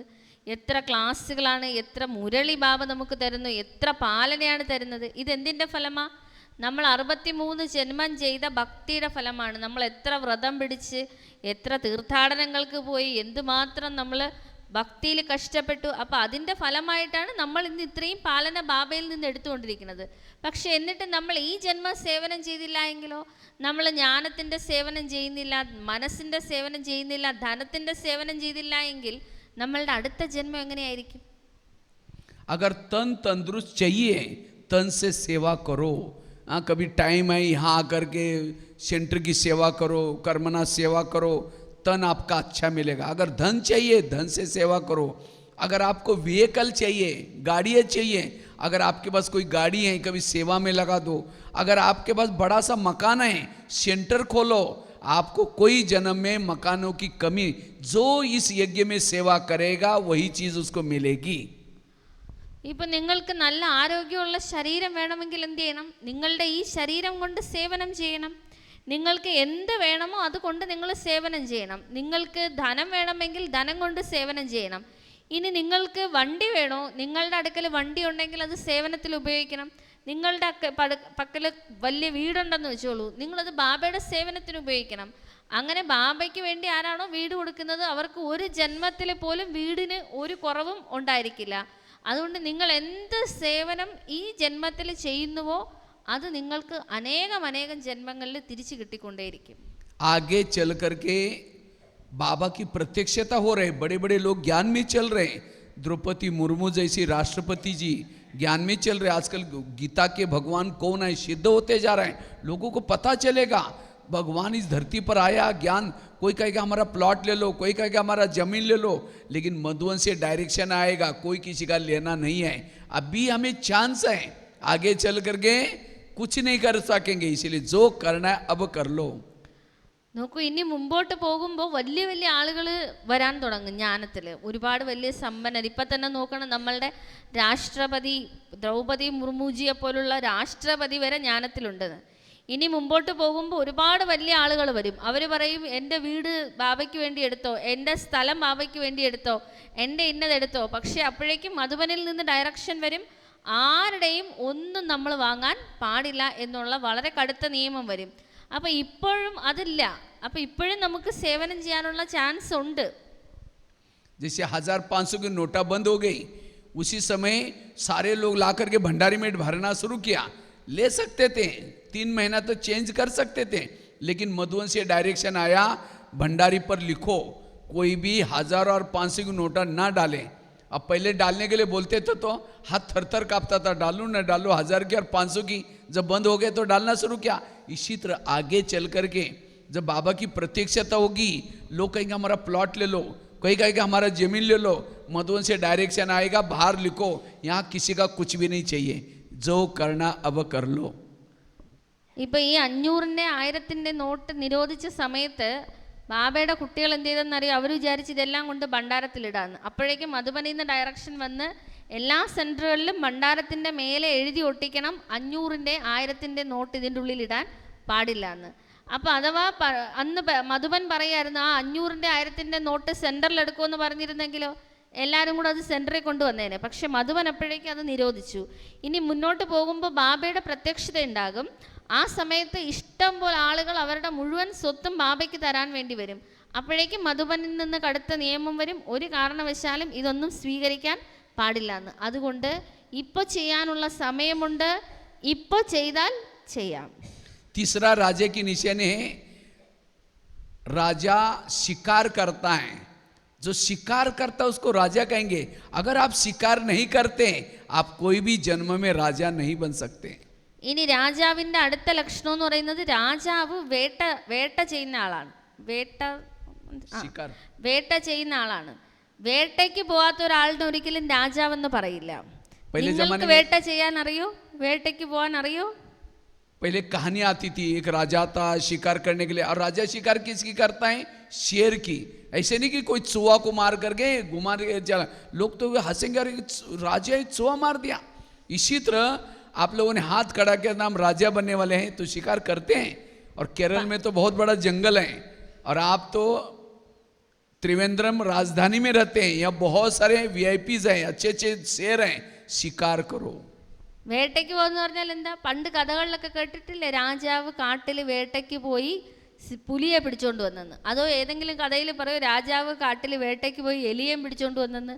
ഒരു രാജാവ് കാട്ടിൽ പോയിട്ട് എലിയേം പിടിച്ചോണ്ട് വന്നിട്ട് നാട് മുഴുവനും കറങ്ങി പറയണം ഞാൻ എലിയെ പിടിച്ചേന്ന്. അപ്പോൾ ആളുകൾ എന്ത് പറയും? നിങ്ങളെല്ലാവരും കൈപൊക്കിയില്ലേ ഞാൻ രാജാവാകുമെന്ന് പറഞ്ഞിട്ട്. ഈ കേരളത്തിൽ എത്ര കാടാ ഉള്ളത്? കാടെന്ന് പറഞ്ഞാൽ നമ്മൾ വിചാരിക്കുന്ന കാടല്ല കേട്ടോ. നമ്മൾ ട്രിവാൻഡ്രം പോലുള്ള ക്യാപിറ്റലിലാണ് ഇരിക്കുന്നത്. ഇവിടെ എത്ര VIP-കൾ നമുക്ക് വേട്ടയ്ക്കുണ്ട്. നിങ്ങൾ എത്ര പേരെ വേട്ട നടത്തി പിടിച്ച് എത്ര VIP-കളെ കൊണ്ടുവന്നിവിടെ? कोई 2-4 दिन के बाद मरने वाले बुढ़िया को ज्ञान सुना क्या है? वो चूहा बिल्ली हो गया। एक आने के बाद 10 लोग आ जाए यहाँ, वो है शेर की शिकार। ഇനി 2-3 വർഷം കഴിഞ്ഞ് മരിക്കാൻ കിടക്കുന്ന ഒരാൾക്ക് പോയി ജ്ഞാനം കൊടുത്ത്, അതാണ് എലിയെ വേട്ടയാടുക എന്ന് പറഞ്ഞാൽ. അതല്ല ചെയ്യേണ്ടത്. ഒരാൾ ജ്ഞാനത്തിൽ വന്നാൽ അയാളുടെ പുറകെ 10 പേര് താനെ വരണം. അതാണ് സിംഹത്തിനെ വേട്ടയാടി കൊണ്ടുവരിക എന്ന് പറഞ്ഞാൽ. तो आप लोगों ने हाथ खड़ा किया था हम राजा बनने वाले हैं, तो शिकार किसने किसने किया है बताओ? हाथ खड़ा करो जिसने നിങ്ങൾ शिकार കൈ किया। ഉയർത്തിയില്ലേ ഞാൻ രാജാവാകുമെന്ന്? നിങ്ങളിൽ എത്ര പേര് വേട്ട നടത്തിയിട്ടുണ്ട്? मैंने അങ്ങനെ വേട്ടയ്ക്ക് പോയി VIP-കളെ കൊണ്ടുവന്നൊരു കൈ ഉയർത്തിയ സിസ്റ്റർ കണ്ടുകൊണ്ടിരിക്കുകയാണ്. इतने लोगों को ज्ञान में चलाया और इतने ज्ञान में चल रहे हैं, तो जब प्रजा ही नहीं बनाए तो राज्य कैसे करेंगे? ഞാൻ ഇത്രയും പേരെ ജ്ഞാനത്തിൽ കൊണ്ടുവന്നു, ഇപ്പോഴിത്രയും പേര് അവർ കാരണം ജ്ഞാനത്തിൽ വന്നിട്ടുണ്ട്. അങ്ങനെ പ്രജകൾ ഒരുപാട് ഉണ്ടാക്കിയിട്ടുണ്ട് എന്നുള്ളവരെ രാജാവാകൂ. ഒരു പ്രജ പോലും ഇല്ലാത്ത ഒരാൾ എങ്ങനെ രാജാവാകാനാ?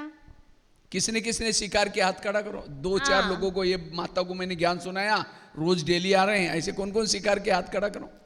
വേട്ട ഇവിടെ ആരെങ്കിലും ജ്ഞാനത്തിൽ കൊണ്ടുവന്നിട്ടുണ്ടെങ്കിൽ, വേട്ട നടത്തി ആരെങ്കിലും കൊണ്ടുവന്നിട്ടുള്ളവരുണ്ടെങ്കിൽ, ഞാനാണ് ദാ ഈ മാതാജിനെ ജ്ഞാനത്തിൽ കൊണ്ടുവന്നത് എന്ന് പറയാനുള്ള ആരെങ്കിലും ഉണ്ടെങ്കിൽ കൈവക്കാൻ. 2-4 बस। और वो भी प्रजा कितनी? 2 या 3 के ऊपर राज्य करेंगे। ആ ശരി, എത്ര പേരെ കൊണ്ടുവന്നു? എത്ര പ്രജകളായി? 3 പ്രജകളെയും വെച്ചോണ്ട് ഏത് രാജ്യത്തിൽ രാജ്യം ഭരിക്കാനാ? मुझे तो शिकार करने का बहुत शौक है। मैं भारत में कोने कोने में चला जाता हूँ कहीं ना कहीं, और एक टूर में करीबन 10-20 शेर तो मर ही जाते हैं।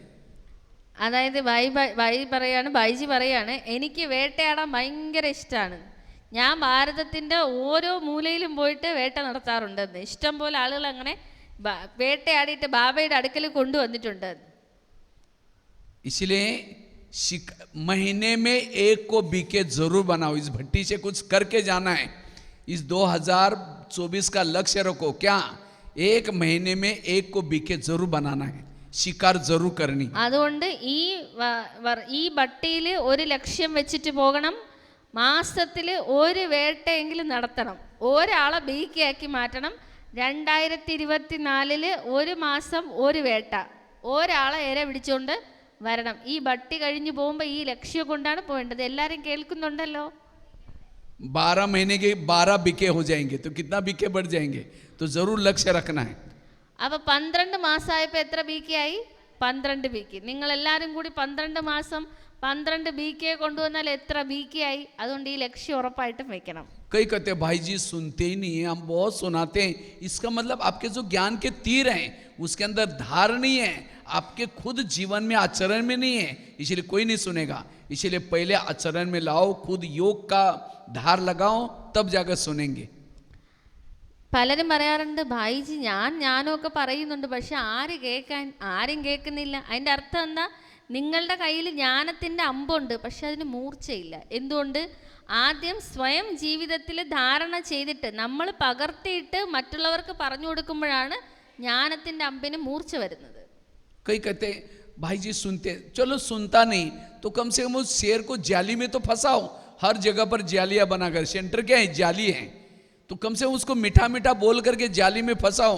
मारने का काम भाई ने कर ही देगी, लेकिन जिसने यहाँ तक लाया आधी दुआ उसको भी मिलेगी. तो कम से कम शेर को जाली में फंसाने का काम करना है. ചിലപ്പോൾ നമ്മൾ പറയും നമ്മൾ പറഞ്ഞാൽ കേൾക്കുന്നില്ല. ശരി, നിങ്ങൾ പറഞ്ഞാൽ കേൾക്കുന്നില്ലെങ്കിൽ ഓക്കെ, നിങ്ങൾ അവർ വലയിൽ കൊണ്ടിട്. സെൻറ്ററാണ് വല. നിങ്ങൾ എങ്ങനെയെങ്കിലും തള്ളി അവരെ സെൻറ്ററിൽ വലയ്ക്കകത്താക്കി കഴിഞ്ഞാൽ ബാക്കി സിസ്റ്റർമാർ നോക്കിക്കോളും. അതുകൊണ്ട് നിങ്ങൾ എന്ത് ചെയ്യണം? കുറഞ്ഞത് ഏതെങ്കിലും ഒരു സിംഹത്തിനെ കൊണ്ടുവന്ന് സെൻറ്ററാകുന്ന വലയിൽ കൊണ്ട് തള്ളി അങ്ങ് ഇടണം. ബാക്കി കാര്യം അവിടെ ഉള്ളവർ നോക്കിക്കോളും. जी, इसलिए जाली में तो फंसाने का काम तो कर सकते हैं, उसको मीठा मीठा बोल करके यहाँ लेके आओ. लेकिन याद रखना, शेर की शिकार बड़ी सावधानी से की जाती है. कई बार ऐसा भी आता है, कोई शेर के शिकारने के लिए गया था और शेर ने उसको फाड़ के रख दिया. അതുകൊണ്ട് എന്തെങ്കിലുമൊക്കെ നല്ല മധുര വർത്തമാനം പറഞ്ഞ് വലയിലാക്കണം, അവരെ സെൻറ്ററിൽ കൊണ്ടുവരണം എന്നാണ്. പക്ഷെ ഒരു കാര്യം ശ്രദ്ധിക്കണം, സിംഹത്തിനെ പിടിക്കാൻ പോകുമ്പോൾ വളരെ സൂക്ഷിച്ചു വേണം പോകാൻ. അങ്ങനെയും കഥകളിൽ പറയുന്നുണ്ട്. സിംഹത്തിനെ വേട്ടയാടാൻ പോയി അവസാനം സിംഹം അവരെ പിച്ച് ചീന്തിയതായിട്ടും പറയുന്നുണ്ട്. कई बार हम लोग जा करके सुनाएंगे, आजकल हम ब्रह्मा कुमारी में जाते हैं, बड़ा अच्छा ज्ञान है, सतयुग आने वाला है, आप भी आओ करना. अच्छा, अभी फंस गए क्या? अरे वहाँ ब्रह्मचारी रहते हैं, बाहर का खाना नहीं खाते, फैशन नहीं करते, ये कोई जीवन है क्या? किसने आपको भरमाया? छोड़ो बस, ओम शांति. कल से खुद ही आना बंद कर दिया. शेर ने उसको फाड़ दिया. ചിലപ്പം ഇതുപോലെ സംഭവിക്കാറുണ്ട്. നമ്മൾ ആരുടെയെങ്കിലും അടുത്ത് പോയി പറയണം, ഞാനേ ബ്രഹ്മകുമാരിസിൽ പോകുന്നുണ്ട്, നല്ല ജ്ഞാനമാണ്, അവിടെ സത്യയോഗമൊക്കെ വരാൻ പോവാണ്, നിങ്ങളും കൂടെ വാന്ന്. അപ്പോൾ അവർ ആഹാ നിങ്ങൾ അവിടെ പോകുന്നു, ഇത് ആര് കൊണ്ട് തള്ളിയിട്ടത് നിങ്ങളെ? അവിടെ ബ്രഹ്മചര്യം പാലിക്കണം, മര്യാദയ്ക്ക് ആഹാരം കഴിക്കാൻ പറ്റില്ല, ഫാഷനബിളായിട്ട് നടക്കാൻ പറ്റില്ല, ഇതൊക്കെ ഒരു ജീവിതമാണോ എന്ന് പറയുന്നത്? ആഹാ ഓം ശാന്തി, തീർന്ന്. നാളെ മുതൽ അയാൾ പറയുന്ന കേട്ടോട്ട് അങ്ങോട്ടങ്ങ് പോകും. അങ്ങനെ ആവാൻ പാടില്ലല്ലോ. इसीलिए पहले खुद पक्के बनो और शिकार करने के लिए ढाल तलवार सब लेके जाते हैं. आप भी तलवार लेके जाओ, ढाल, ड्रामा की ढाल. अगर कोई नहीं सुनता तो ढाल को सामने लगाओ, ये हमारे कुल का नहीं, कुल का नहीं, हमारे देवी कुल का नहीं करके अपने आप बचा करके वापस आ जाओ. शिकार करने का शौक चाहिए. ആദ്യം വേട്ടയാടാൻ പഠിക്കണം. അവിടെ പോയിട്ട് അവർ നമ്മളെ വേട്ടയാക്കി വിടരുത്. വേട്ടയാടാൻ പോകുമ്പോൾ വാളും പരിചയമായിട്ട് പോകണം. നമ്മൾ വാള് പ്രയോഗിച്ചു, അവർ കേൾക്കുന്നില്ല എങ്കിൽ പരിചയ വെച്ച് പിടിക്കണം. ചിലപ്പോൾ ഇവർ നമ്മളുടെ ദേവതാ കുടത്തിലുള്ളതായിരിക്കില്ല, അതുകൊണ്ടായിരിക്കും ഇവർ ജ്ഞാനം കേൾക്കാത്തത് എന്ന് പറഞ്ഞ് പരിചയ വെച്ച് അത് തടഞ്ഞ് രക്ഷപ്പെടാനുള്ള മാർഗവും കൂടെ പഠിച്ചിട്ടേ വേട്ടയ്ക്ക് പോവാവൂ. लास्ट की एक बात सुना करके पूरा करेंगे, फिर हमको योग भी करना है.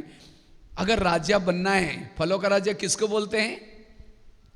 രാജാവാകണമെങ്കിൽ എന്ത് ചെയ്യണം? फलों का राजा कौन है? नारियल. नारियल है फलों का राजा. वैसे तो बोलना चाहिए आम को फलों का राजा बोलना चाहिए, लेकिन अपना नारियल फलों का राजा नहीं है, फलों का राजा आम है. वैसे तो बोलना चाहिए नारियल को फलों का राजा, लेकिन नारियल को नहीं बोलते, आम को फलों का राजा बना. क्यों? പഴങ്ങളുടെ രാജാവ് ആരാ? പഴങ്ങളുടെ രാജാവ് മാങ്ങയാണ്. അതറിയില്ലായിരുന്നോ? പഴങ്ങളുടെ രാജാവ് മാങ്ങയാണ്. ശരിക്കും തേങ്ങയാണ് പറയേണ്ടത് പഴങ്ങളുടെ രാജാവെന്ന്. പക്ഷെ തേങ്ങ ഒരിക്കലും പഴങ്ങളുടെ രാജാവെന്ന് പറയില്ല, മാങ്ങയെ പറയൂ. എന്താ കാരണം?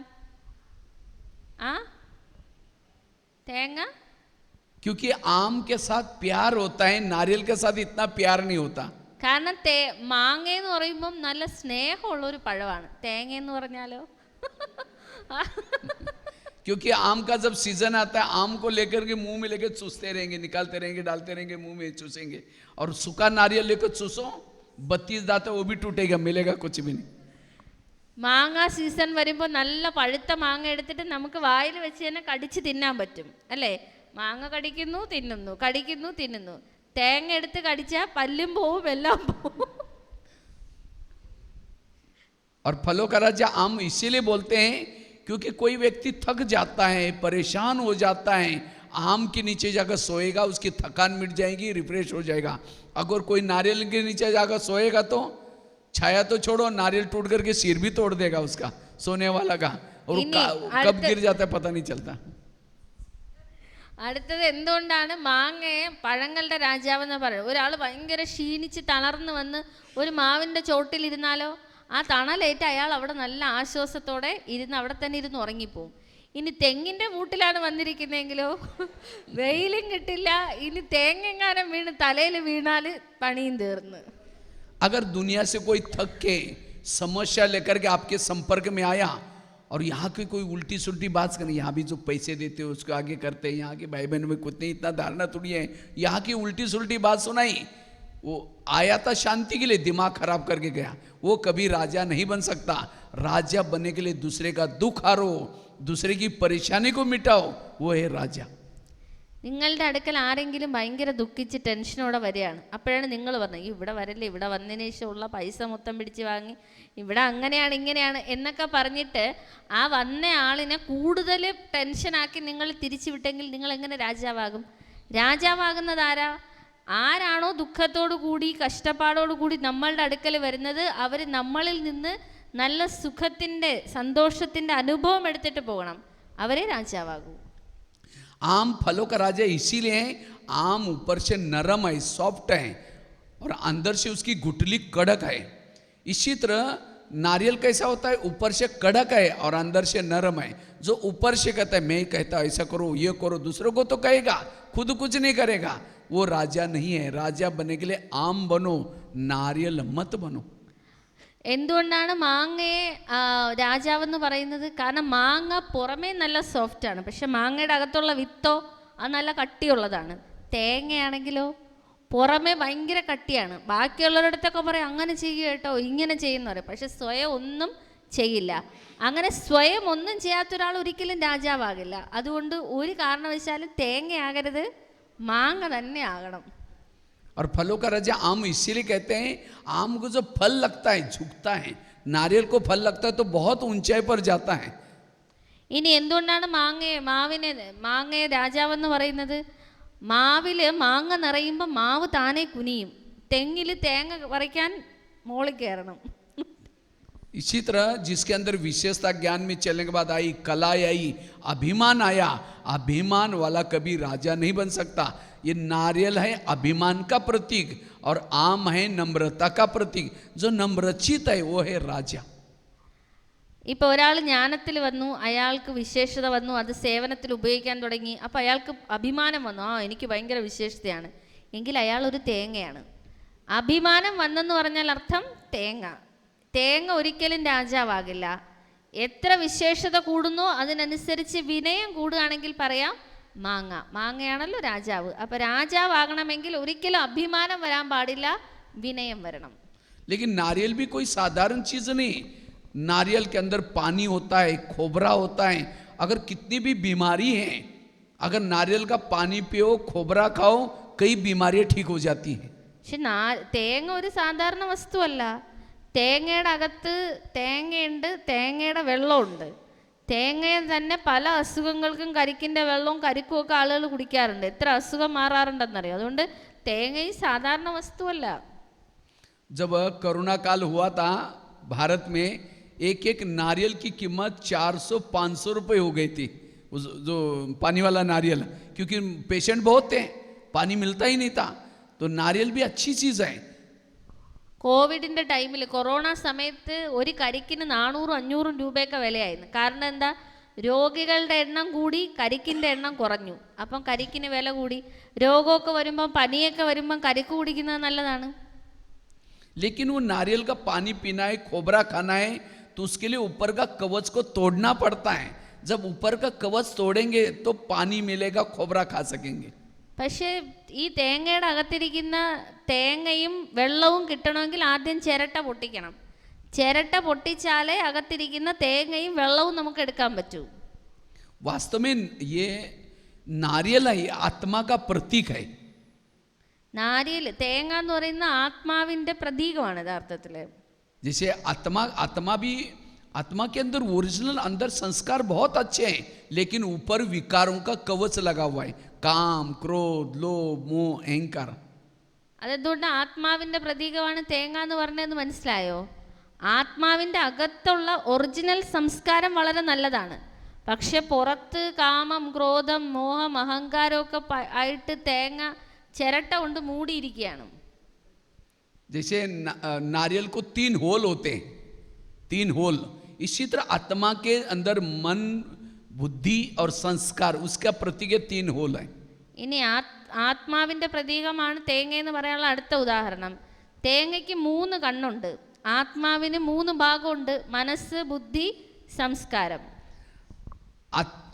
जैसे नारियल का कलर भी केसरी होता है लगभग, आत्मा भी केसरी कलर की है. തേങ്ങയുടെ കളർ എന്താ? लगभग केसरी होता है, കേ- केसरी कलर, കേസരി मतलब थोड़ा सा लाल, हल्का सा लाल. കൊപ്രയാ, കുങ്കുമം. ഓ കേസർ, ഓക്കെ. ആ കുങ്കുമത്തിൻ്റെ, അതായത് ചുമപ്പ് പോലെ അടുപ്പിച്ചൊരു കളറാണല്ലോ തേങ്ങയ്ക്കുള്ളത്. ആത്മാവിൻ്റെ നിറം അതാണല്ലോ. और इसीलिए भक्ति मार्ग में क्या करते हैं, नारियल को केवल मूर्ति के सामने रखते नहीं है, उसको तोड़ेंगे, पानी डालेंगे, खोबरा रखेंगे, कहते भगवान प्रसन्न हो गया. അതുകൊണ്ട് ഭക്തിയിൽ എന്താ ചെയ്യുന്നത്? തേങ്ങ വാങ്ങിച്ചുകൊണ്ടങ്ങ് വെക്കുകയല്ല ചെയ്യുന്നത്, തേങ്ങ എറിഞ്ഞ് പൊട്ടിച്ച് വെള്ളം ഒഴിച്ച് തേങ്ങ ഇങ്ങനെ തുറന്നു വെച്ചു കൊടുക്കും. കണ്ടിട്ടില്ലേ? इसी तरह हम केवल बाबा का बनने से बाबा प्रसन्न नहीं होगा. हमने अपने नारियल को, आत्मा को लाकर के शिव जी के सामने पटकाया है, तोड़ा ही नहीं है, ओरिजिनल संस्कार बाहर नहीं निकाले, बाबा प्रसन्न नहीं होगा. इसीलिए 2024 में अपना नारियल तोड़ो, ओरिजिनल अंदर से शांत स्वरूप, आनंद स्वरूप, शक्ति स्वरूप. जैसे वो नारियल के अंदर का खोबरा पानी बाहर निकलते हैं, इसी तरह हमें आत्मा का ओरिजिनल शांत स्वरूप, आनंद संस्कार को बाहर लाना है, तब बाबा प्रसन्न होगा. അതേപോലെ നമ്മൾ ബാബയുടെ അടുക്കൽ വന്ന് ജ്ഞാനത്തിൽ വന്നെന്ന് പറഞ്ഞ് ബാബയ്ക്ക് സന്തോഷമൊന്നും ആവില്ല.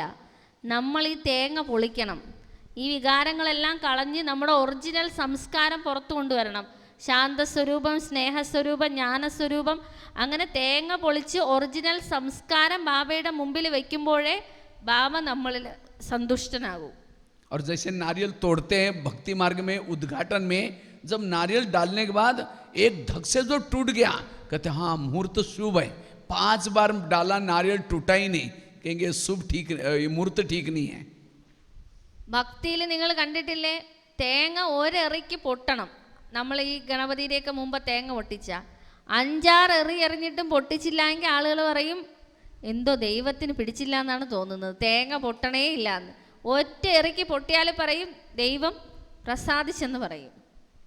इसलिए इस वर्ष में मेहनत करके, पुरुषार्थ करके अपना आत्मा का नारियल को तोड़ो, ओरिजिनल संस्कार को बाहर निकालो. और इसके लिए ये स्वराज्य अधिकारी बनने की जरूरत है. जितना इस इंद्रियों पर शासन करेंगे, आपका नारियल जल्दी टूट जाएगा और बाबा आपसे प्रसन्न हो जाएगा. അതുകൊണ്ട് ഈ വർഷം 2024 തേങ്ങ പൊട്ടിച്ച് ഒറിജിനൽ സംസ്കാരം പുറത്ത് കൊണ്ടുവരണം. അതുകൊണ്ട് നിങ്ങൾ ഈ വർഷത്തിൽ എത്രത്തോളം സ്വരാജ്യ അധികാരിയാകാനുള്ള പുരുഷാർത്ഥം ചെയ്യുന്നുവോ, നിങ്ങളുടെ യഥാർത്ഥ സംസ്കാരത്തിന് നിങ്ങൾക്ക് പുറത്ത് കൊണ്ടുവരാൻ സാധിക്കും. तो कैसे दरबार लगाना है, एक एक इंद्रियों से कैसे बातें करना है, कैसे स्वराज्य अधिकारी बनना है, शिक्षा देना है, फिर सजा कैसी देनी है, पूरा डिटेल में यह क्लास. अगर ये क्लास अनुसार चलेंगे और कौन सी इंद्रियां मुझे विघ्न बनते हैं, उसके अनुसार पुरुषार्थ करेंगे, तो सचमुच आपके अंदर संस्कार परिवर्तन होंगे. जैसे बाबा सबके प्रिय बने, आप भी सबके प्रिय बन जाएंगे. इसीलिए स्वराज्य अधिकारी का दरबार रोज हमें सवेरे और शाम में लगाना है. यही 18 जनवरी हमको याद दिलाती है, जो बाबा ने पुरुषार्थ किया वही करना है, नया नहीं करना है. ठीक है, ओम शांति. അതുകൊണ്ട് എന്താ ചെയ്യേണ്ടത് മനസ്സിലായോ? അതായത് നമ്മൾ ക്ലാസ്സിൽ കേട്ടതാണ്, എങ്ങനെയാണോ ഓരോ കർമ്മേന്ദ്രിയങ്ങളുടെയും ദർബാർ വിളിച്ചു കൂട്ടേണ്ടത്. രാവിലെ വിളിച്ചു കൂട്ടണം, എന്തെല്ലാമാണോ ശിക്ഷണം കൊടുക്കേണ്ടത് അത് കൊടുക്കണം. രാത്രിയിൽ വിളിച്ചു കൂട്ടണം, എന്തെല്ലാം തെറ്റ് ചെയ്തിട്ടുണ്ടോ അതിൻ്റെ ശിക്ഷ കൊടുക്കണം. അങ്ങനെ കർമ്മേന്ദ്രിയങ്ങളെ നിയന്ത്രണത്തിൽ കൊണ്ടുവന്ന് സ്വരാജ്യ അധികാരിയായിട്ട് എങ്ങനെ ബ്രഹ്മാബാബ എല്ലാവർക്കും പ്രിയപ്പെട്ടതായോ അതേപോലെ നമുക്കും ഈ ജനുവരി 18 ഈ പുരുഷാർത്ഥമാണ് നമ്മൾ ചെയ്യേണ്ടത്. നമ്മളുടെ ഇന്ദ്രിയങ്ങളുടെ മേലെ ഭരണം നടത്തി സ്വരാജ്യ അധികാരി ആകണം. അപ്പോൾ ഈ മാസം ഈ പുരുഷാർത്ഥം നിങ്ങൾ എല്ലാവരും ചെയ്യണം. ഓം ശാന്തി.